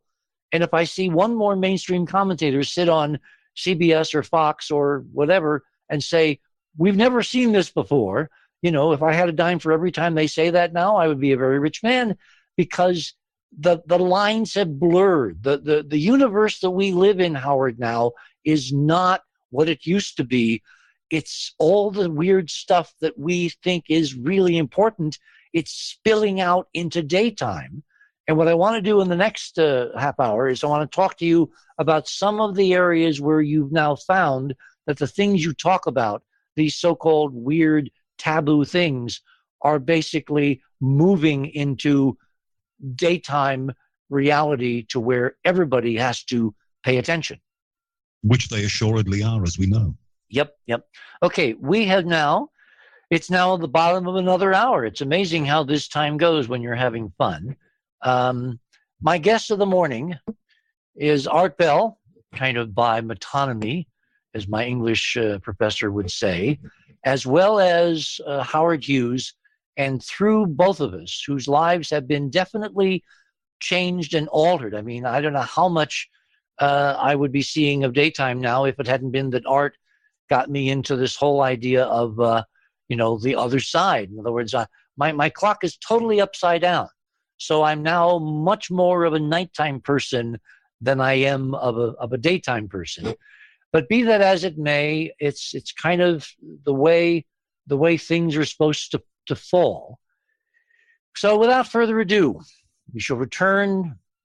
Here's another interesting little ditty from ABBA, courtesy of our mentor, Art Bell. You're on the other side of midnight. My name is Richard C. Hoagland.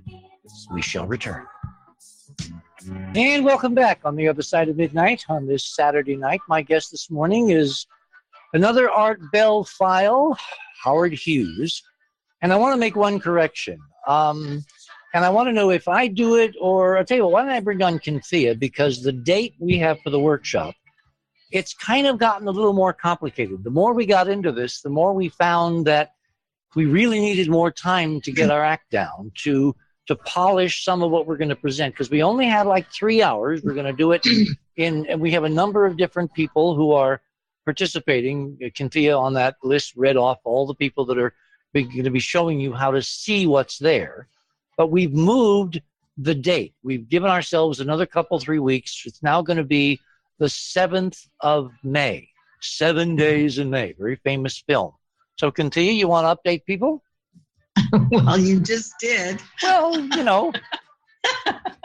No, it's great. No, actually, the team got together and we were doing a rehearsal, and we realized that there were a plethora of images, and we were working to select what would be the best journey for you, and also learning the webinar software. And I've been getting emails from the audience around the world wanting to be a part of this. So we felt it would be the best experience for everyone if we move the date to Monday, May the 7th, and it's an hour later than originally posted. You'll find all that in the workshop webinar page. Either there's a link in the nav bar, or you can find it on the banner. And we look forward to enjoying this journey with you. It's pretty exciting for us. We had a great time. We couldn't get off the webinar. Our rehearsal went on for about 6 hours. Like, oh my gosh, what's going on? So we welcome you to join us that day. Looking forward to it. Thank you. Chris says in the background, longest webinar I've ever been part of. Well, we have some surprises. I mean, I'm going to tell people now. It says in that pre-recorded thing, you see, I thought you'd updated it. So I didn't know that it wasn't updated with the new date, which is, again, May 7th. Don't it's not going to be Monday night. It's May 7th. And what are the times again, Cynthia? Well, it is on Monday, but it's just the 2 Mondays later. Exactly. It's going to be Monday, May 7th, not Monday, April 23rd. Right. And right. And then the 7 time? p.m. Eastern, 7 p.m. Eastern, 4 p.m. on Pacific time. And then I've got for Alaska, Hawaii, London, France, Greece, Vietnam, Hong Kong, Australia, and New Zealand. Because I've had requests from all of those countries. So your time zones are on there. Now we have some other surprises. Apparently we've got some people that have been guests on the show who've been looking at some of this imagery themselves, and they're coming on to, if not, impart how to look at things, to talk about what they see when they look at things, because context is everything. So it's going to be a very interesting 3 hours devoted to, you've got all this imagery, space imagery from NASA and ESA and the Japanese and the Chinese and wait till you see what the Chinese have given us, and the Russians. Let's not forget the Russians. And we're going to try to distill it down in 3 hours to where we show you, when you get a picture, when you find an image on the web, and you wonder, how do you go about looking in that image for what's real and what's Memorex, and what's a rock and what's not a rock? This 3 hours is going to be our first cut at showing you how we do from various different perspectives, because we're all different. We don't do this the same. We're going to try to show you a number of different techniques for how you can look at these pictures and eliminate the noise, eliminate the fakes, eliminate the hoaxes, and zero in on the real thing, because the real thing has stunning surprises. And for our club membership, 19.5, I'm going to unveil some stunning new things that have never been published, discussed, written about, blogged about, presented on Enterprise, anywhere, in none of the books I've done. This is brand new cutting edge stuff that we're literally finding almost in real time as we're getting ready for this workshop. And I've got 2 or 3 that are going to knock your socks off. So when you log on, bring extra socks. Howard, welcome back. No, listen. I was listening enthralled. I'd like to say something, if I may, Richard. It's to do with art and the fact that I'm here now, and the fact that I was influenced by him. I have to say that the man was a huge influence upon me, and as you said, you nearly got to work with him, and so did I. I mean, ultimately, it didn't happen for both of us in the way that we anticipated. Hang on. Let me interrupt you, which I love to do on this show. Because all the time, and you probably don't know this, but all the time that he was bugging me, because he was very upset that I didn't say instantly, oh, of course, it's Art Bell. Of course I'll follow you, Art. I mean, it was a major life decision, one of those nodal points, because I knew if I did this, my life would change. And I liked the life I had before. I mean, I like this one, but it's different than, I'm not just doing research. I'm doing research, and then I'm doing radio, and now I'm doing seminars on the internet. And it's different. So I thought about it, and it went for like a month or two, and he's bugging me. Oh, you've got to tell George, you've got to make this decision. And I'm saying, Art, let me do this in my own time. Simultaneous with those, importunings of me, he kept asking me why you would not commit to be on his network. He kept saying, you've got to call Howard. I want Howard Hughes on my show. I want him to lead into me. He wanted you, then him, then me to be his evening, what would we call it? Well, kind of like bookends, I guess. But yeah, we were to be bookends. He bugged me endlessly, and we would have after the show, we'd get off and the phone would ring, and I would take the portable out because I didn't want to, wake Robin, who was in the bedroom right above where the studio is. And I go out in the driveway and I have these long conversations with Art about why isn't Howard saying yes? What can you do to get Howard to say yes? And, I suppose there are a few things that played into this. I mean, let's just underline the fact that he was, I think I started questioning reality at that point, because the thing that I'd always wanted, I actually got. Remember, I talked about that in the last hour. These things tend to happen for you. So I've been programming for this in my head for a long time. But when the guy actually gets in touch, and when I actually speak to him, I then question whether this is real. How can this be? I'm thinking in my head, because I'm British and this is how we are, I'm not that good. Is my first thought. I ain't that good. And he's telling me he thinks I am. And he also said, which is stunningly prophetic, he may have said it to you, I'm sure he did, many times. And I didn't realize, of course I didn't, until now, how prophetic this was. He used to say to me, I don't know how much time I've got. I don't know if he said that to you, but he said that to me. He didn't say it that way, and I'm not telling tales out of school, he came across as being very aware of his age. Yes, he did. And I and he are almost the same. I'm slightly older. I'm a couple months older than he was. And I feel like I'm 30, all right? Yeah. But he came across to me like he could see the end of the highway. Yes, he did. And I never I was aware of it. But we have a saying here, I'm sure you have it there too, the elephant in the room. It was always the elephant in the room in our conversations. It was there, but we didn't really refer to it, that he was somehow acutely aware of his own mortality and the fact that he was perhaps preparing not to be here. And he sounded, as we both know, he's a Gemini, so am I. Are you a Gemini, Richard? No, I'm Taurus. Well, that's fine. Well, you're very nearly a Gemini. You're 4 weeks away, so we'll allow you in. But various people in this field are Gemini, so I completely got Art.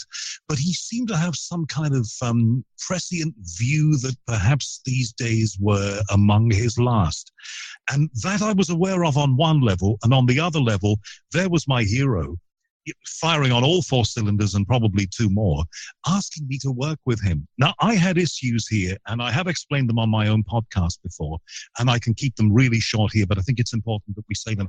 I really wanted to do it. I mean, first of all, of course, I thought that I wasn't good enough, but I had to put that aside and think, gee, my hero. Well, remember, he told me I'd be lousy. So there I am. I get the ultimate honor to be invited, as you did. My problem was that radio, as Art Bell has said on the air himself, is something that doesn't pay great amounts of money for a lot of people. I've worked with millionaires, and I'm here to tell you that I am by no means a millionaire, and life is very tenuous. So to do a show that built up to Art would have meant for me giving up the work that was giving me a meager living and still does completely. I couldn't do it. I don't live in a place where I could do. I used to do the show from your apartment, Had. I said, have you seen the kinds of places we have to live in England? You mean with those paper-thin walls? The paper-thin wall. So there I am at weird hours of the day, supposedly speaking loudly and trying to do a radio show. My neighbors would go nuts. So that's an issue. And the issue was I couldn't afford to fund it. It tore me apart. He never knew. I don't think he ever quite got the fact, and I never really told him, that it was tearing me apart for several months as we went through this thing. And I looked at an email from him only a few nights ago, and he said to me nicely, buddy, I don't know why you're even thinking about this. And the fact of the matter was, it was such a big consideration. And to an extent, as I look back on it now, I think that I let him down. But we got to a point that the world doesn't know about, I don't think, where he was about to take a holiday from his own network. And I had come up with a plan that I'd go to Las Vegas. I would find a place to stay in Las Vegas, if he could find me a place to broadcast from. And I think there was a rough plan that I would fill in for the great man himself, leaving apart the fact that I never thought that I was worthy to do that.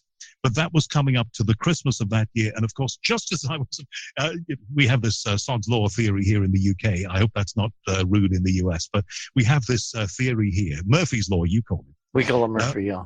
So we got to the point where I was just about to decide to do that, book the flights and pay for this myself because I so desperately wanted to do it, that he announced his, as we now know, final retirement. So it never happened. But I always kind of wanted to say, I'm sorry I didn't do it, and I wished I'd been more courageous and more entrepreneurial. And if anything ever like that comes my way again, I'm going to do it and not think. So that's where I am. But, you know, you and I are both in a good position now. I am still deeply humbled that this guy in America, I'm a Brit thousands of miles away, that he was aware of me, that he actually rated what I did and wanted me to work with him. I mean, that is an honor that I will take with me to my grave. And I'm telling you, Howard, it was totally sincere because he kept dunning me. It was like having one of those robocalls where people call you up at all hours of the day and night and say, where's Howard? Why isn't he on my air? Why isn't, that kind of thing. It's like, you've got to call him. He says, Hoagland, you got to call him, So you were really, really, really wanted. And I'm telling you, getting associated with art has been expensive, very expensive. He had me buy all kinds of gear, including something that costs $2,000 called a telos, which is sitting on a codec. A codec, yes, which is sitting on the bookshelf behind me. And we've got to find another $2,000 to get a companion before we can get back on the air in terms of a lot of terrestrial broadcast stations.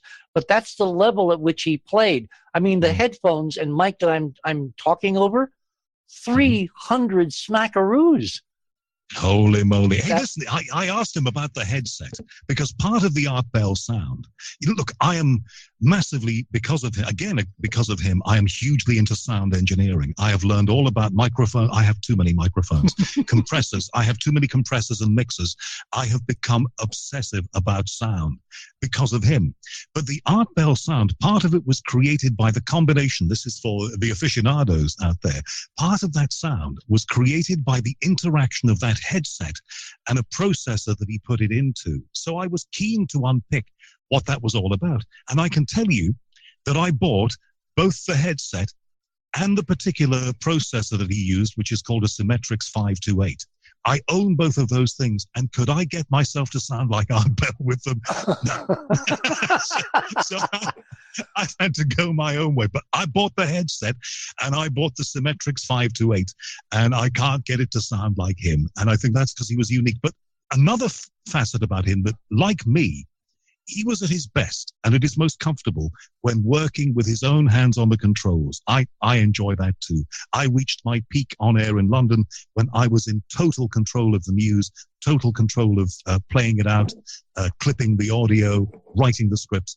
He and I were similar in that way. I think we were both very much in our element when we had, when we were calling the shots. He was a man who liked to have control. And even though, I'm a nice guy, I like to think. He and I, and you, Richard, you are the same. The three of us all have a very clear vision of where we want to be. And the fact of the matter is that in our industry, not everybody else gets it. Well, we're certainly not cookie cutters. And what I've been intrigued with since we've been back on TalkStream Live, because I took about a 6-month hiatus while I was trying to figure out how to do the show, because we started out doing the show 5 nights a week. You know, Howard, how incredibly demanding professional radio is to start with. Well, he said to me, buddy, it's a lot of work. That's an understatement. But to get good guests 5 nights a week to prep, I had no time to do anything else. And we've got this big book that we're trying to get out. So I took 6 months off to decide how I could balance all this. And we finally decided I would come back and I would do weekend shows like tonight, Saturday nights and Sundays. And then during the week, I would do other things. And still the book is lagging. Cynthia's there with her whip. I can see her with the whip, She's been trying to keep all of us in line, herding cats, of course, and we're aiming for a June, July deadline to get this book out. And then we get caught up in other things like this incredibly interesting workshop, which is we're going to kind of try out on our club members, 19.5, some of the stuff that's going to be in the book that nobody else is going to see for months and months, because that's the way we'll know what the reaction is. And the biggest problem with doing all this together is there's a lot of people in the audience that aren't interested in space or alien ruins or whatever, so we have to program for those people. So it has become a major challenge for me to kind of be true to myself. As Art said, you got to be true to yourself, as well as do enough interesting things that there will be an eclectic pull for a lot of different people, not just those that are like me, head over heels because of what's upstairs.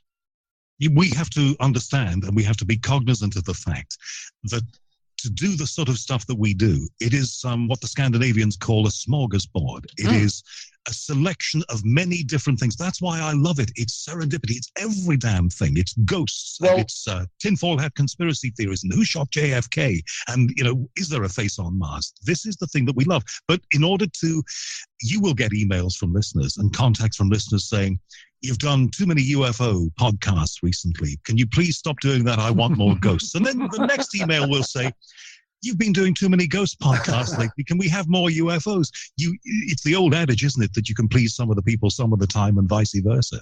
Well, one of the things we're doing there's an interesting crossover, because one of our team members is Bob Harrison, who is one of your countrymen, who lives up the street from you. I think he's in Manchester. Anyway, he's going to do a show it was scheduled for, I think, last Sunday. And then we got this incredible 9/11 show that we felt was so important and so critical and represented such a legal, breakthrough, that we wanted to run that twice, because, again, in an incredibly noisy and competitive media market, people hear something once, it goes by the board. They hear it twice, they'll pay attention. So we wanted to run this show on 9/11, and that's what took the place of Bob's show, which we've now moved to next Saturday, which will be the 28th. I haven't got a calendar in front of me, 28th or 27th. I'll actually, let me do it here. I have a computer in front of me. What am I, it's going to be the 28th, yes. Bob Harrison is going to do a show because of his financial background, in addition to his imaging background, looking at things at Cydonia. Bob is a financial guy through and through. He made enough money to retire early. We should be so lucky. So he's going to do 3 hours on Bitcoins and cryptocurrencies. Wow. Can I have him on my show? Absolutely. He's right down the street. I will give you, he knows this up, down, forwards, and backwards. And it's the kind of thing that Art, if he was still doing radio, would have Bob on, because the whole cryptocurrency thing is so coast to coast, dreamland, other side of midnight weird. Who in their right mind would put your money in a digital, ultimately malleable universe where reality can be created with a keystroke? But look, these things play into the human psyche, all of them. I mean, I don't want to sound like some academic or a psychologist or something, but they do. There are some base fundamental questions that people love to grapple with. Am I going to live beyond this life? Will I ever get rich? And cryptocurrencies, to an extent, play into that, because there are people who've made themselves dollar millionaires from getting involved in cryptocurrencies. Now, if you talk to experts on these things, some of them are of the view that this is a bubble and all bubbles eventually burst. And others say that this particular train is going to keep on riding and rocking for a very long time.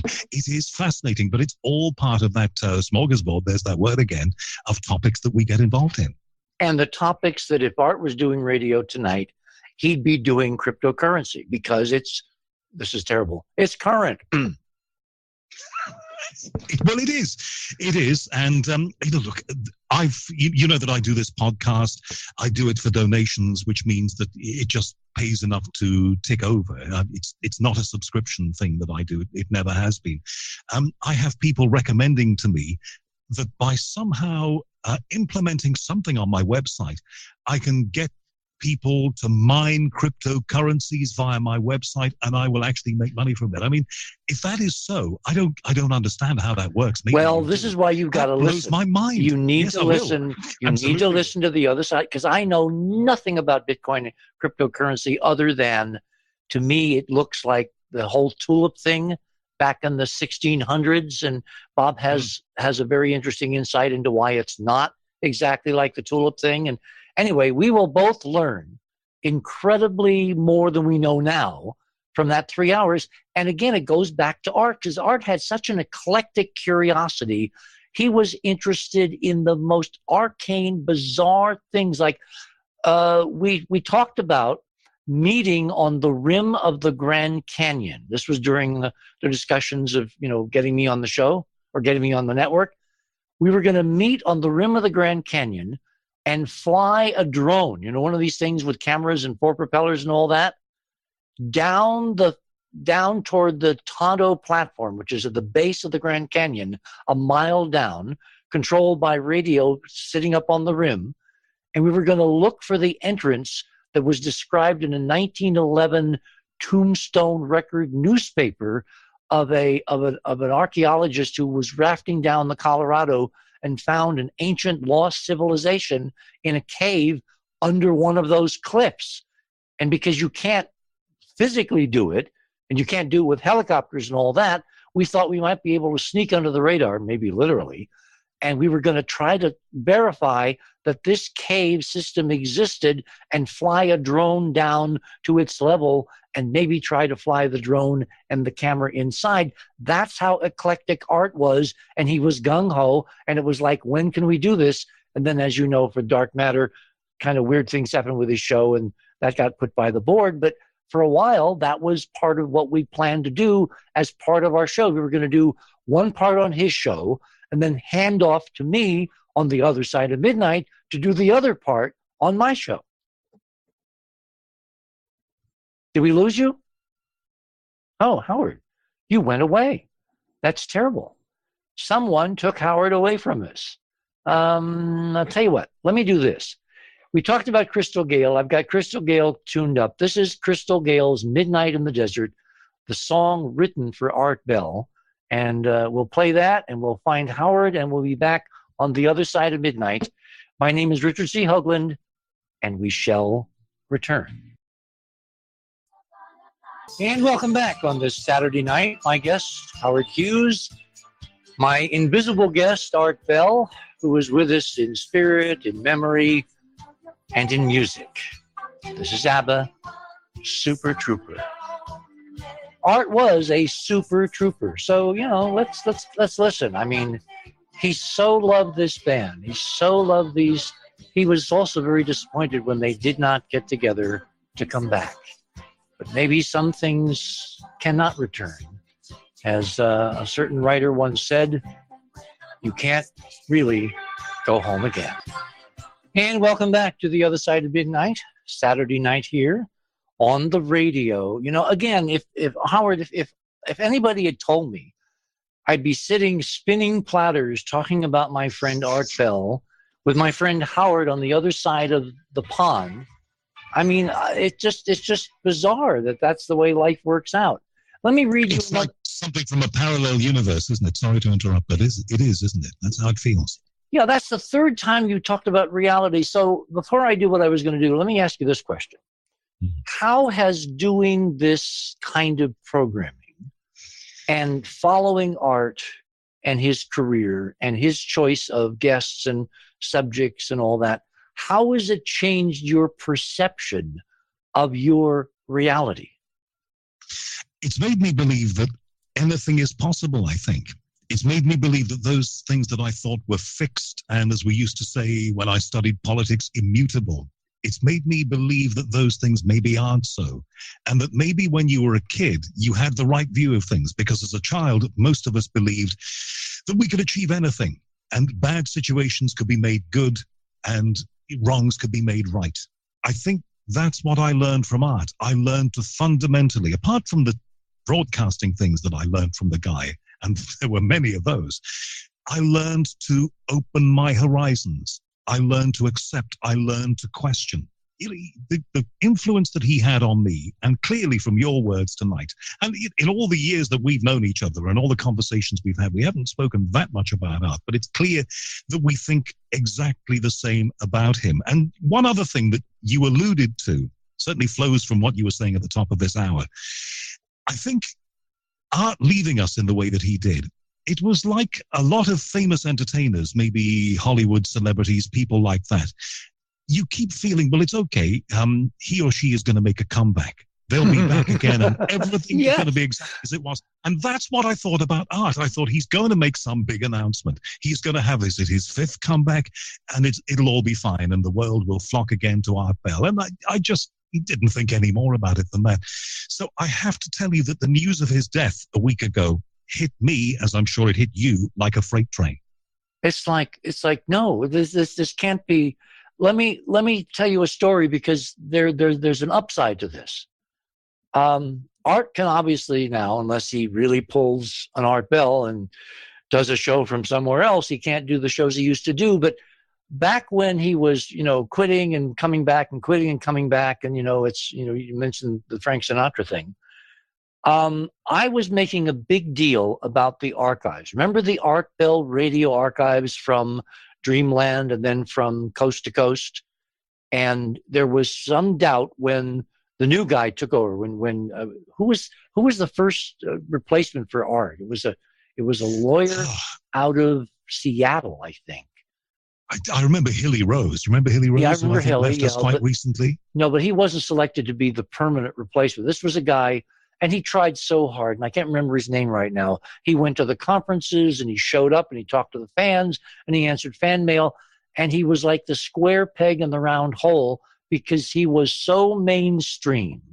He was so in that box that you could tell that he was reaching to try to get into these subjects that are definitely offbeat, but his heart wasn't in it, and the audience knew. Back to what Art told me. He says, Dick, you got to do the show you want to do.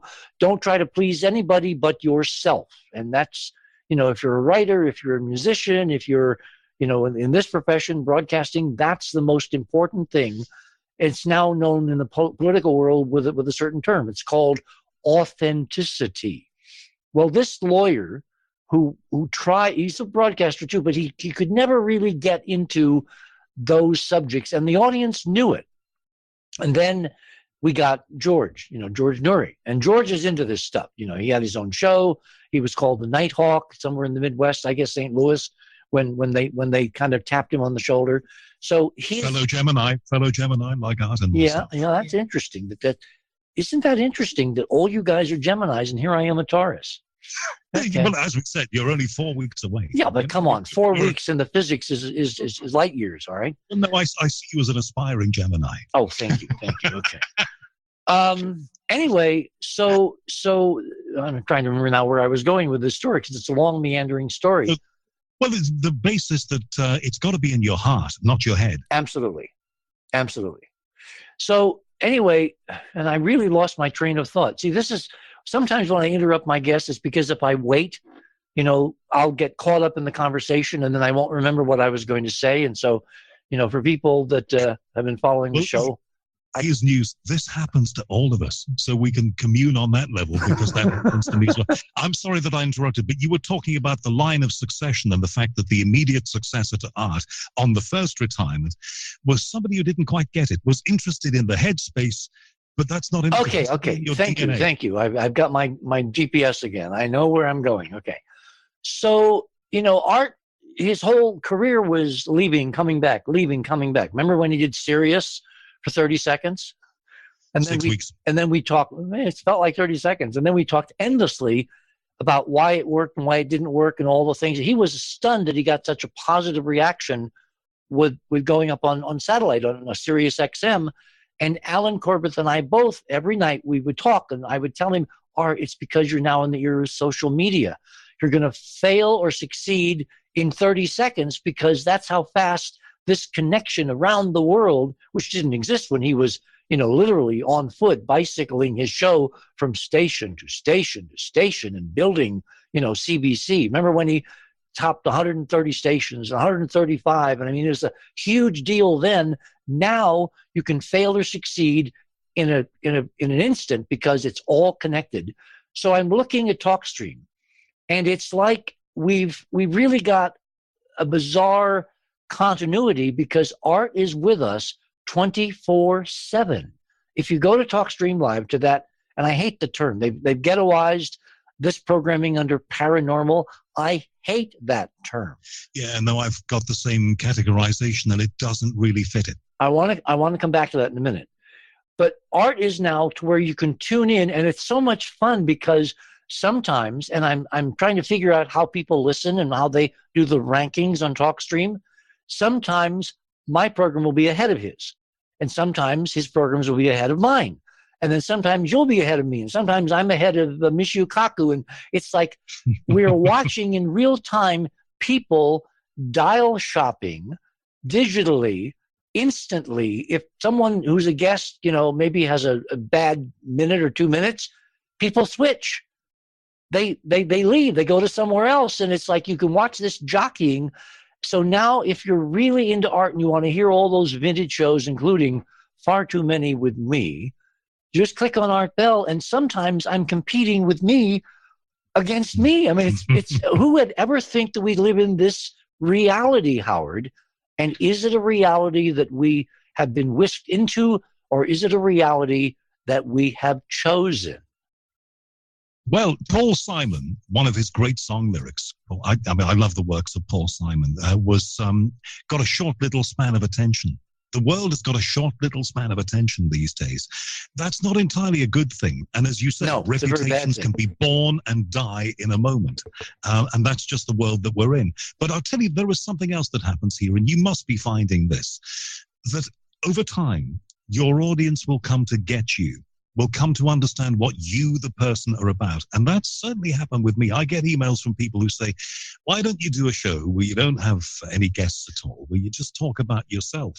We want to hear about you. The other thing that happens, and maybe you've found this, I'm sure you have, because you know more of this than I have, but at the beginning, when I started doing the podcast, I would sometimes have a guest who was not, and even Art admitted some of the guests are not excellent. You have to pick good guests, and if your hit rate is 95%, then that's great. But the 5%, some of them are not the best.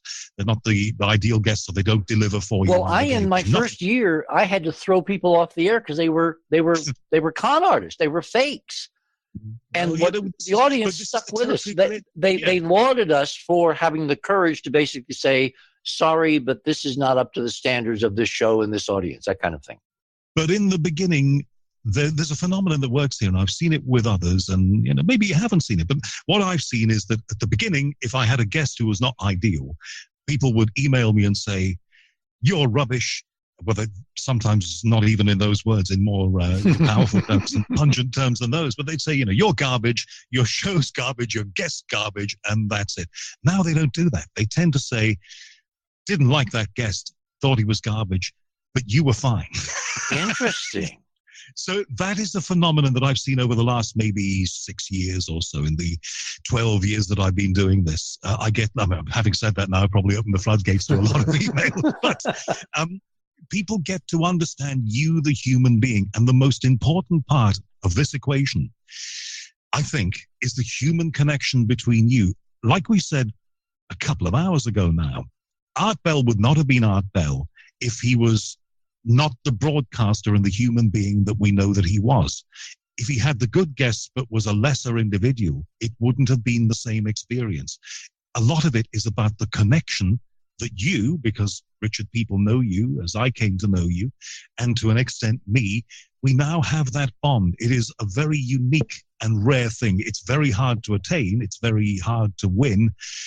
But it is something that even in this era where, as Paul Simon sang, there's a short little span of attention, people do get the imprint of the personality upon them, and it stays with them for a period. It won't stay with them forever if you're not delivering for them, but it will stay for a period. And I think Art Bell had that to a huge extent, to an extent that I will never see, I suspect. Well, some of the shows that Art did were so on the edge. Do you remember the night? You got to remember this one. The night that he had the guy flying the ultralight into Area 51. I played it on. I played a little 45 seconds of it the other night. This guy saying, here I am. And of course, he was very good about the way that he did that, because he got, in those days, a fax. And the fax came from a woman called Jill saying that my boyfriend is flying in it wasn't a microlight, it was a light plane towards Area 51. Can you please try and stop him? I know that he's listening. Then he phones Art, and Art hadn't mentioned the name of Jill on the air, so that the first thing this person had to do when they phoned up was to verify by saying the name of Jill, who was on the fax, right, which proved that it was him. And yeah, was that ever resolved? Did we get an answer? Let me tell you, as Paul Harvey would say, we brought up Paul Harvey. Rest. Yes, okay. I communicated during the show with Art with fax. Like, he would ask me for suggestions of guests or the night that he had Chris Carter. You know who Chris Carter is, right? Mm-hmm. X-Files. Mm-hmm. And he could never get Chris Carter on. I did a show with Mike Barra one night. The next day, Chris Carter calls up Art Bell and demands to be on the show. So what Art did was he called me up and he said, look, during the show, if you got questions you want me to ask Carter, fax them to me.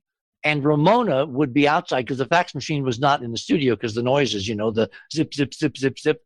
So she would come in with the pieces of paper of the faxes during the show, put them in front of him, and he would then read the communications.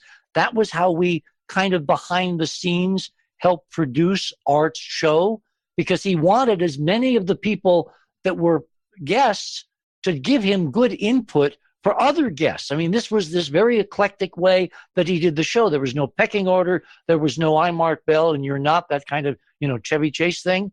He really wanted to, and he would do this thing over and over again, which got kind of tiresome.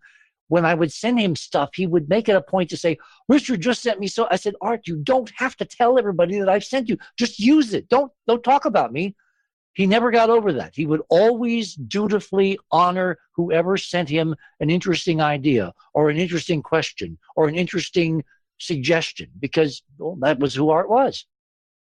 But the show had an enormous power to it, and it had an enormous power to it because of the size of it, the number of affiliates it had, the number of millions of people reputed to be in the many millions of people. Well, we were able to change the U.S. government with Art's show. Remember, we would have no images of Mars, of Cydonia, if it hadn't been for Art allowing me to do a fax campaign coast to coast and to inundate the floor of NASA headquarters where they had their faxes machines. We got first-person eyewitness testimony that when they came in the next morning, they couldn't open the door. There was so much damn paper on the floor of the hundreds of thousands of people who faxed NASA demanding they take the next mission and it was Mars Surveyor, that they photograph Cydonia above all else. And they gave it all kinds of excuses. And I went on Good Morning America and talked about it and all this. But the major show that was our fulcrum to bend NASA to the public will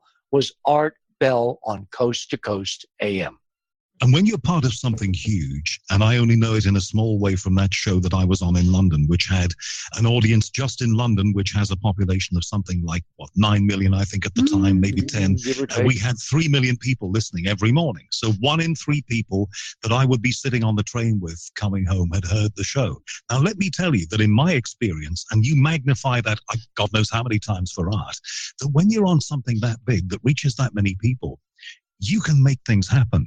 You can make things happen that other people cannot make happen because everybody knows you. You've only got to pick up a phone and you can make connections that other people can't have. Now, you magnify that 10, 20, 100 times. That's the power of that show. One of the reasons I'm very sorry that Art is no longer with us in 3 dimensions is because we were quietly working on the background to get Elon Musk to come on the show. And we were going to share him.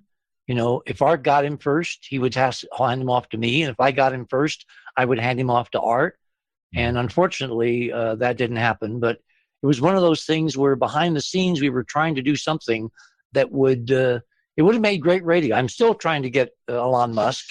Well, I've been trying for a year. Good luck. Well, I have a secret sauce.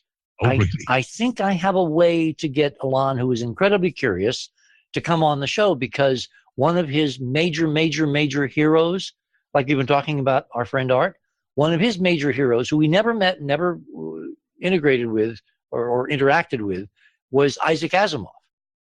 And Isaac Asimov felt he was my surrogate father. I did a lot of things with Isaac Asimov, and I can tell Elon Musk on the air stories about Isaac Asimov that I'm sure he would be very impressed to hear, because you know what he did when he tossed the Tesla up into orbit with the Falcon Heavy? Mm-hmm. In the glove compartment, there is a special set of quartz discs, a brand new imaging and information storage technology called an ARC, and on it are the first 3 novels of Isaac's Foundation trilogy. So I think I've got a hook. If I can get to Musk to where he gets the message, I can tell him things about Isaac Asimov that no one, like I can say things about Art that no one knows. So we'll see if that works. So a lot of this depends on a connection directly to him. You need a way to get to him directly and not the people around him, because the people around him are the gatekeepers. Of course. And they're the people who are keeping you out. So you've got to try and get to the man himself somehow. When I was this kid in the museum in Springfield, when I was only 18, the people in the museum, particularly my director, were very impressed, because I would pick up the phone and I was fearless. I would call anybody. And that's how I wound up with a direct line over AT&T the night that we flew by Mars and did this whole huge Mars thing in the Springfield Museum Science Auditorium, because I just was persistent till I got through.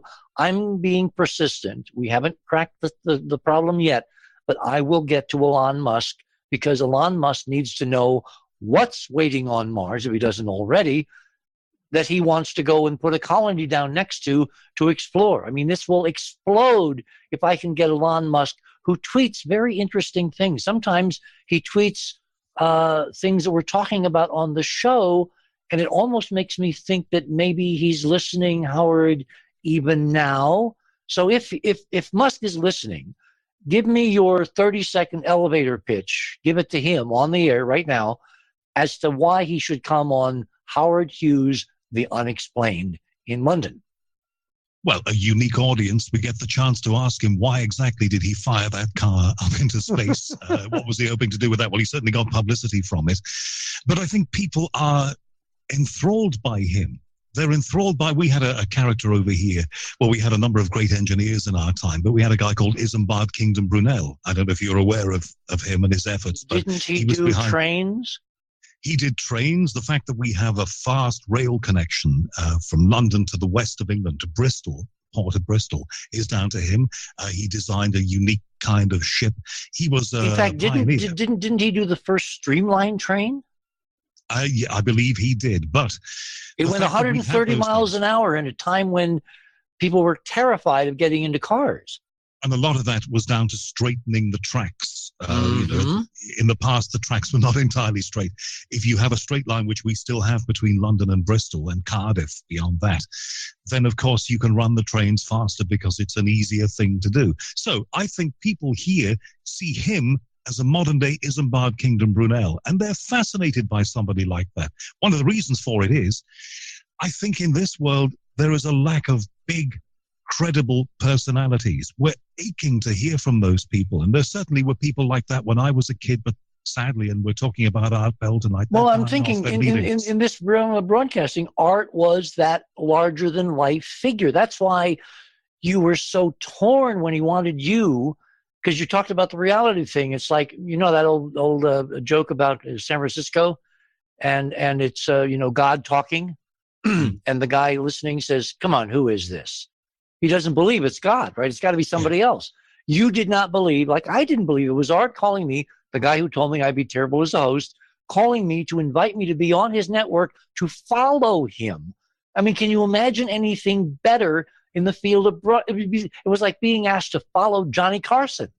Mm-hmm. And how do you tell somebody like that? There isn't really a way to do it. That he got very upset. He got very upset that I didn't instantly say yes. In fact, you know what he did? Without my knowledge, he called up Robin. Oh, did he? And he got her to work on me. That's how far he wanted to go to have the threesome. You in the beginning, him in the middle, me at the end like an Oreo cookie, and that would have taken the night. His vision was he wanted to own the night, and that's how he planned to do it with Dark Matter until weirdness intervened, because he got some real weirdness then, which is why he had to leave the air. I still don't understand what went on with that. I still do not. No, I don't think we will ever get the answer to that, and that's sad. I mean, maybe Erin knows, and maybe one day she might talk about that, but perhaps those things will remain, and perhaps they should, will remain secret. But there was a lot of stuff going on, but things happen when they're meant to happen, and we all do what we're meant to do in our own particular way. But I will always have that regret, and I hate to think that I got to know him, and I'd hate to think, which I suspect I did, I frustrated him, because in his mind, it was easy. It was really easy. Just give up everything. Tell the BBC, sorry, can't work for you anymore. Tell commercial stations not available anymore, and get on and do this thing. But for me, in my little world, it wasn't that easy. And I think he was so disconnected from the world of people like me that he perhaps didn't get that, because he was a very, very successful, rightly so, man. And I was, on a journey. And I think that's the thing. But I am always going to regret it. I can tell you that right now. Tell you what, hold it there. We're at the bottom of the hour, our last half hour to go. We're talking about our friend, our colleague, our mentor, and this song is for him because, Art, thank you for the music. We'll be right back. And welcome back on this Saturday night in our homage to Art Bell. I don't want to sound spooky or eerie or, wobbly or woo-woo, but, I really have a feeling that someone's kind of looking at this show and listening, and, I'm hoping he likes what he's hearing, because there are so many memories. It's like there's so many memories. Howard, memories. Entire show on the memories of the show, what we were doing, the things that he introduced us to. I mean, the list is longer than we would have time for now. But my greatest memory of his show was actually him introducing the show, which, as we know, is unique from the high desert and the great American Southwest. I bid you good evening in all of our various time zones and all the rest of it. I actually got, thanks to a former girlfriend of mine who was American and took me on holiday to California in 2001, very near Christmas. I got the chance to experience California. We hired a car and it was going dark. We were barreling down the Pacific Coast Highway towards San Diego, my favorite. I think it is my favorite city on earth. And we hit KOGO from San Diego on AM. And we heard him introduce the show. And there was something about the fact that on our right, going down the highway, was the Pacific, and the sun was going down. It was pretty much dark by then. It was dusk. And in California, of course, the show airs and starts at that time. And there was this guy I'd heard only on the internet up to that point, doing what I'd heard him do so many times, that used to send and still sends a shiver down the back of my spine when I hear him do it. To actually hear that was, for reasons that I can't explain to a lot of ordinary people who are not around broadcasting and don't get all of these things that we're talking about, was a fantastic experience. He had the ability to create what I call on my show on Sunday nights in England, theatre of the ears. He created that every time. Well, radio is audio. Radio is, the sound. It's and we've kind of mucked it up by having radio with pictures, but in essence, it's really you and that radio or that device and whoever's there. And it's not a mass audience. It's an incredibly McLuhan-esque, really intimate form. The most intimate, I think, form of communication still is you or me or him behind a mic talking to that one person and connecting. And the human voice is, I think, the greatest communicator of all, even beyond facial expressions and posture and all the other things that communicate what you're really thinking. People have a knack, even in ways that subliminally, maybe they don't understand, but people have a knack of being able to get where you're coming from, whether you're an okay kind of guy or woman, whatever you might be, they can understand that from your voice. And Art Bell had that thing which we all desire in this business, a magnificently expressive voice. And you could understand what he was all about. You could get the depth of experience, the fact that he been there and done it all through his life. That shone through every show. This is all, it's all about him, the personality, I think. The topics are one thing. They're part of the equation, but the guy behind the microphone and actually with his hands on the controls was such a big part of this equation. And, I fear he is going to leave a void that it will be impossible to fill. Well, one of the things that really made his show stand out for me was in an era of the skeptic society and all the people that take pot shots and trolls and all of that. Art, when you went on his show, he did not render judgment. He let even the most wacky people present and ultimately hang themselves in front of the audience, because his job, as he explained it to me, was not to judge, but to present and let the audience be the judge. And many nights I wanted him to come down on the side of, there's things there on Mars. Come on, Art, can't you see them? Remember the night that I actually finally had my breakthrough when he saw number 9? Number 9? I'd given him a list of images and we numbered them, 1, 2, 3, that kind of thing. When we got to number 9, which, by the way, we're going to feature in this workshop that we're planning for May 7th now, 7 days in May, and we've got some surprises. But number 9, Art would be really thrilled to see what we've now found out about image number 9, the one that he said, oh my God, that's interesting. That's really there. And I can remember your enthusiasm bursting through the radio because you were desperate to get him to get to that image, and he was trying to curb your enthusiasm. And it was fabulous radio. By the way, speaking of that, let me read you another from a guy, Leonard de Vallejo, who wrote this yesterday. It was my old mom. Is your mother going to like when you call her your old mom? Whose nightstand AM radio was crazy glued to our local station, which ran Art Show nightly, who I credit with introducing me to the wondrous world of the Kingdom of Nye. That's the high desert. That space guy you like is going to be on Art Bell tonight, she insisted. So there I was, waiting to hear someone of Carl Sagan's ilk. Imagine my pleasant surprise to hear the first C2C Art Bell interview of my newest hero, Richard C. Hoagland. Well, let's be frank about it. The fact of the matter is that in the pantheon of guests on that show, there are some people, and you are one of those people, who are absolutely synonymous with it. For me, it was always Stanton Friedman, Richard C. Hoagland, Major Ed Dames with the remote viewing. They were the core guests. They were the people, Linda Moulton Howe with her regular reviews of weirdness. You would really long for them. It was almost like, when's the next Elton John album coming out? You'd long for the reappearance of Richard C. Hoagland with something new, or Linda Moulton Howe with more on the cattle mutilations. Well, see, one of the things Art did is he made you rise to the standards of his show.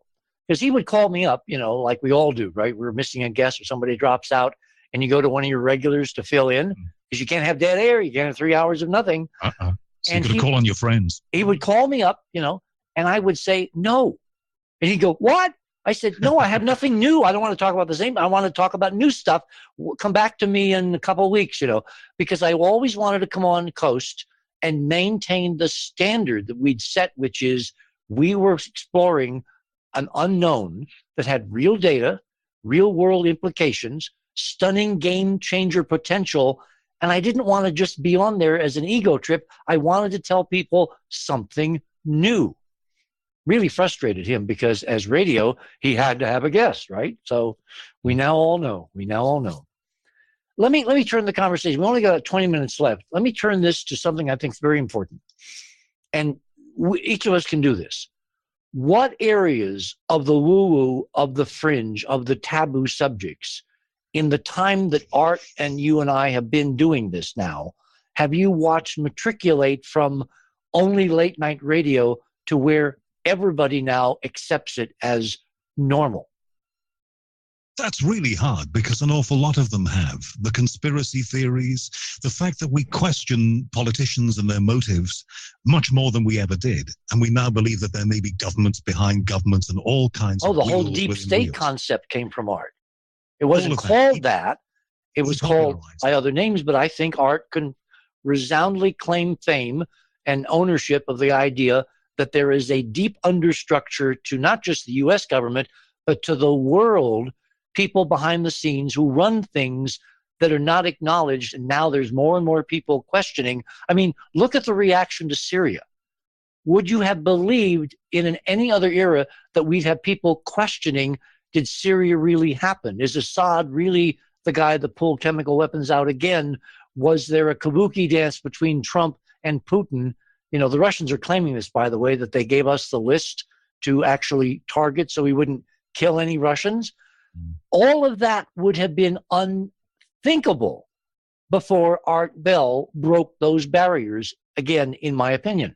He's been part of the evolution, and I think it's put power. He's helped to put power in the hands of the people. If you think back to my country and our interaction with politicians, well, in the days just before World War II, and Mr. Chamberlain came back from a meeting with Hitler to say we have peace in our time, which of course we didn't have.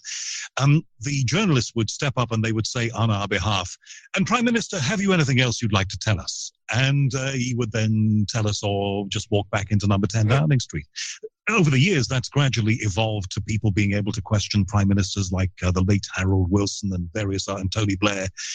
Now, of course, people have information. In the words of Patrick McGowan in The Prisoner, they have information that they are able to base those questions on, and they don't buy everything they're told. We had the amazing spectacle in this country, whatever view you may take of it, of a couple of years ago, Parliament getting to vote on the possibility of the first proposed airstrikes on Syria and actually voting against. Why? Because there was a popular groundswell of opinion against it, and MPs realized that their constituencies, their seats were at risk. Quite literally in some cases, if they supported this thing. So they didn't. And the first time it didn't happen. Of course, this time it was taken without reference to Parliament. The reference was retrospective. There's been a debate in the last couple of days afterwards. But the whole nature of the way that we interact with politicians and we look at their actions has been changed by Art and people like him. He's been part of an evolutionary process. And I think that's part of what we are celebrating here tonight. I saw a conversation again on a mainstream network, I think it was NBC, between a correspondent who has a regular news show in the afternoon and another correspondent who, I don't know whether he was working for NBC or some other network or, you know, print, maybe the New York Times or whatever, but he was describing how he had to do a science project for his kid. This is the guest on this news program.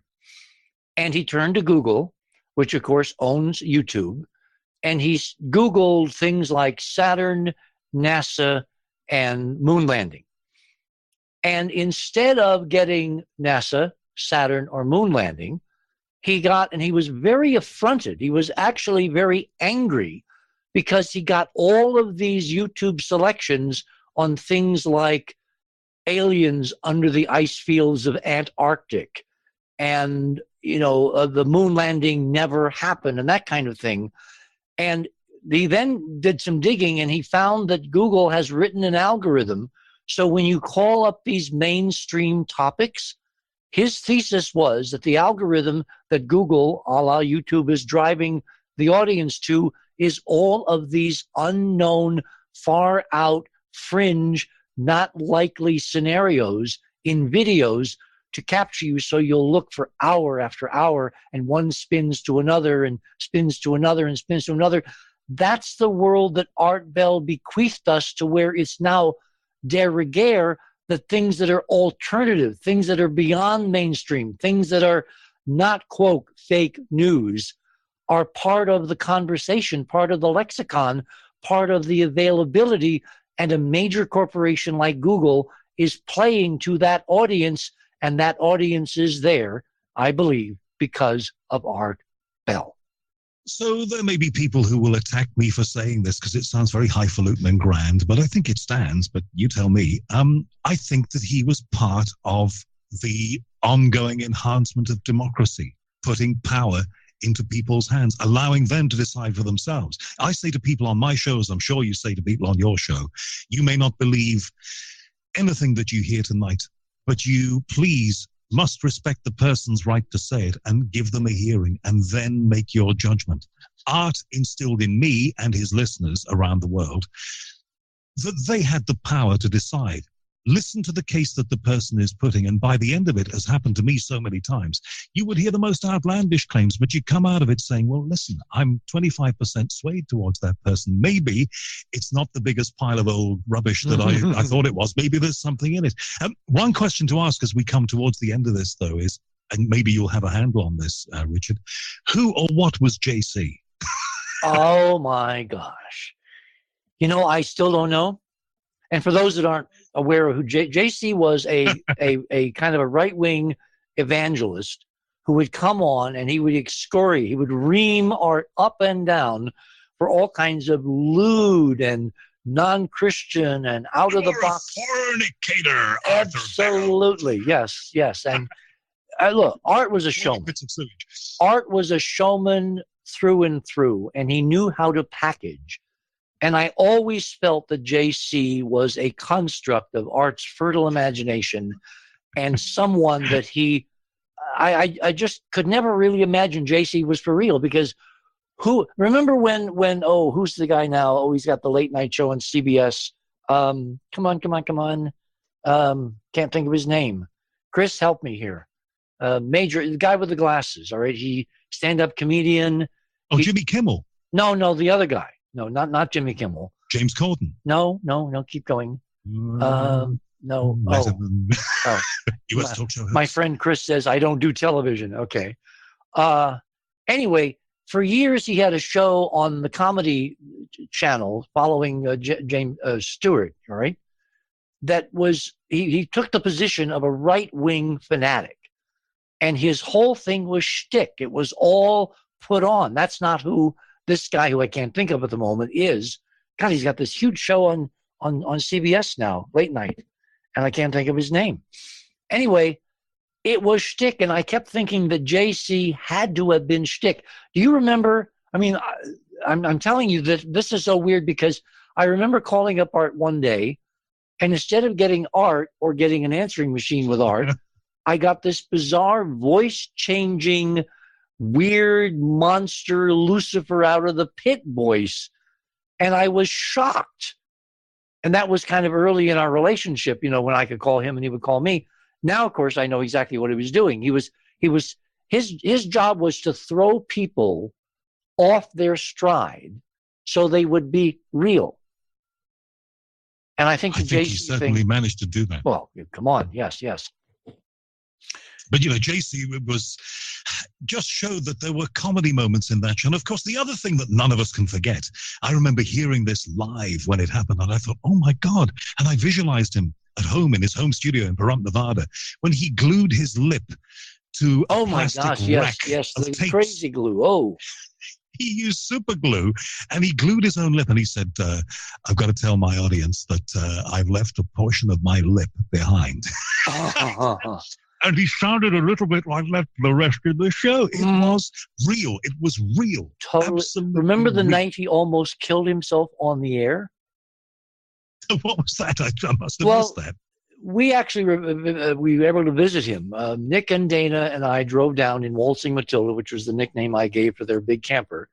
And we went in and we actually had a whole day and evening and dinner and all that with Art. And he was remodeling his front porch.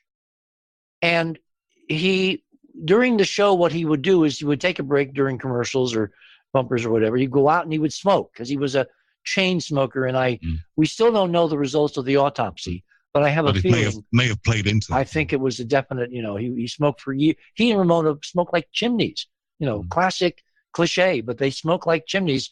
The good thing is that he would go outside to smoke. He wouldn't, because when I came into the house, I didn't smell cigarette smoke, because he mainly smoked outside.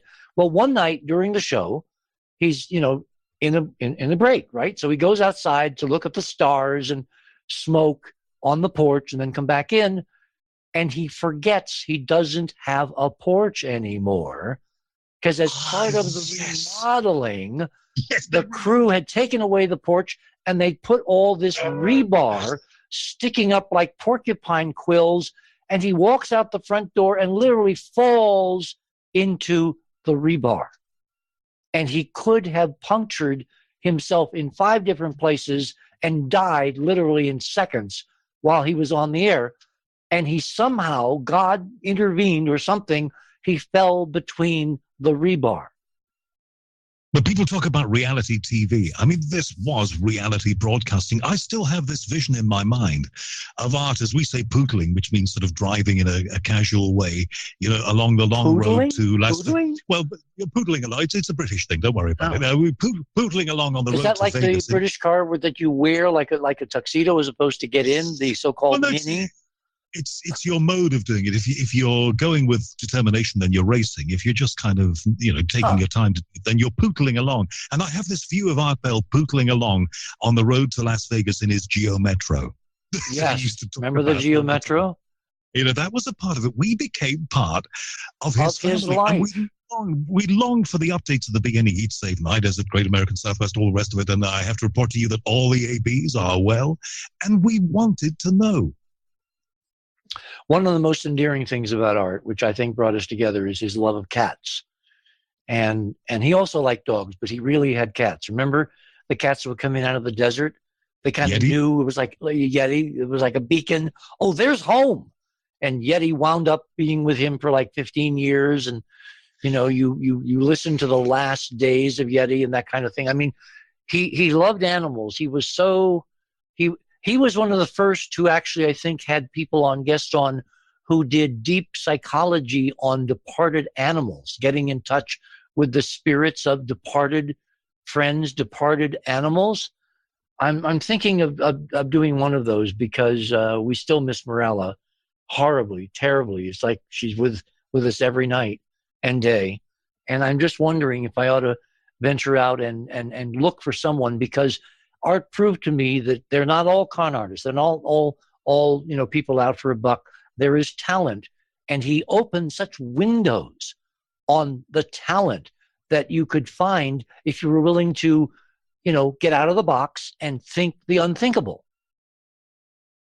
Yes, I think that was the mantra. That was the sign over the door, really. And I have to say, look, in this broadcasting business, it is my entire life. I've never wanted to do anything else, and I've never had an ordinary job. I've always been in front of a microphone. I can't tell you now, Richard, why, but it's just the thing that I, Howard Hughes, had to do. So I went ahead and did it. I feel now that I have lost a beacon in my life, because he was always the benchmark. When I'd get kicked around, as you sometimes do in this business, and sometimes you'd have lovely experiences, but sometimes you get battered around and washed up on the shore a bit, I would always turn him on, and he would remind me of why I was doing it. Yeah.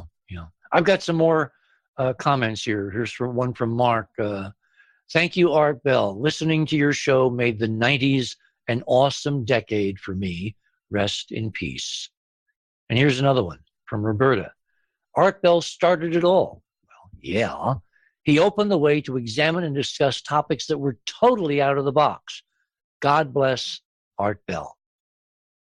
You can, by the way, add to this. It will be available for the membership in Club 19.5. So go to theothersideofmidnight.com, click on tonight's graphic, which is going to be running for the next week. So it'll be at the top. We're going to actually run this on KCAA as well. It's Art there in the studio, surrounded by dark.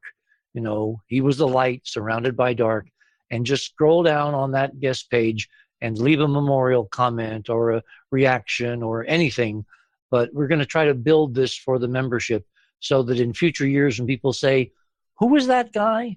We'll be able to tell them where they can go to find out who the king of the night was, Art Bell.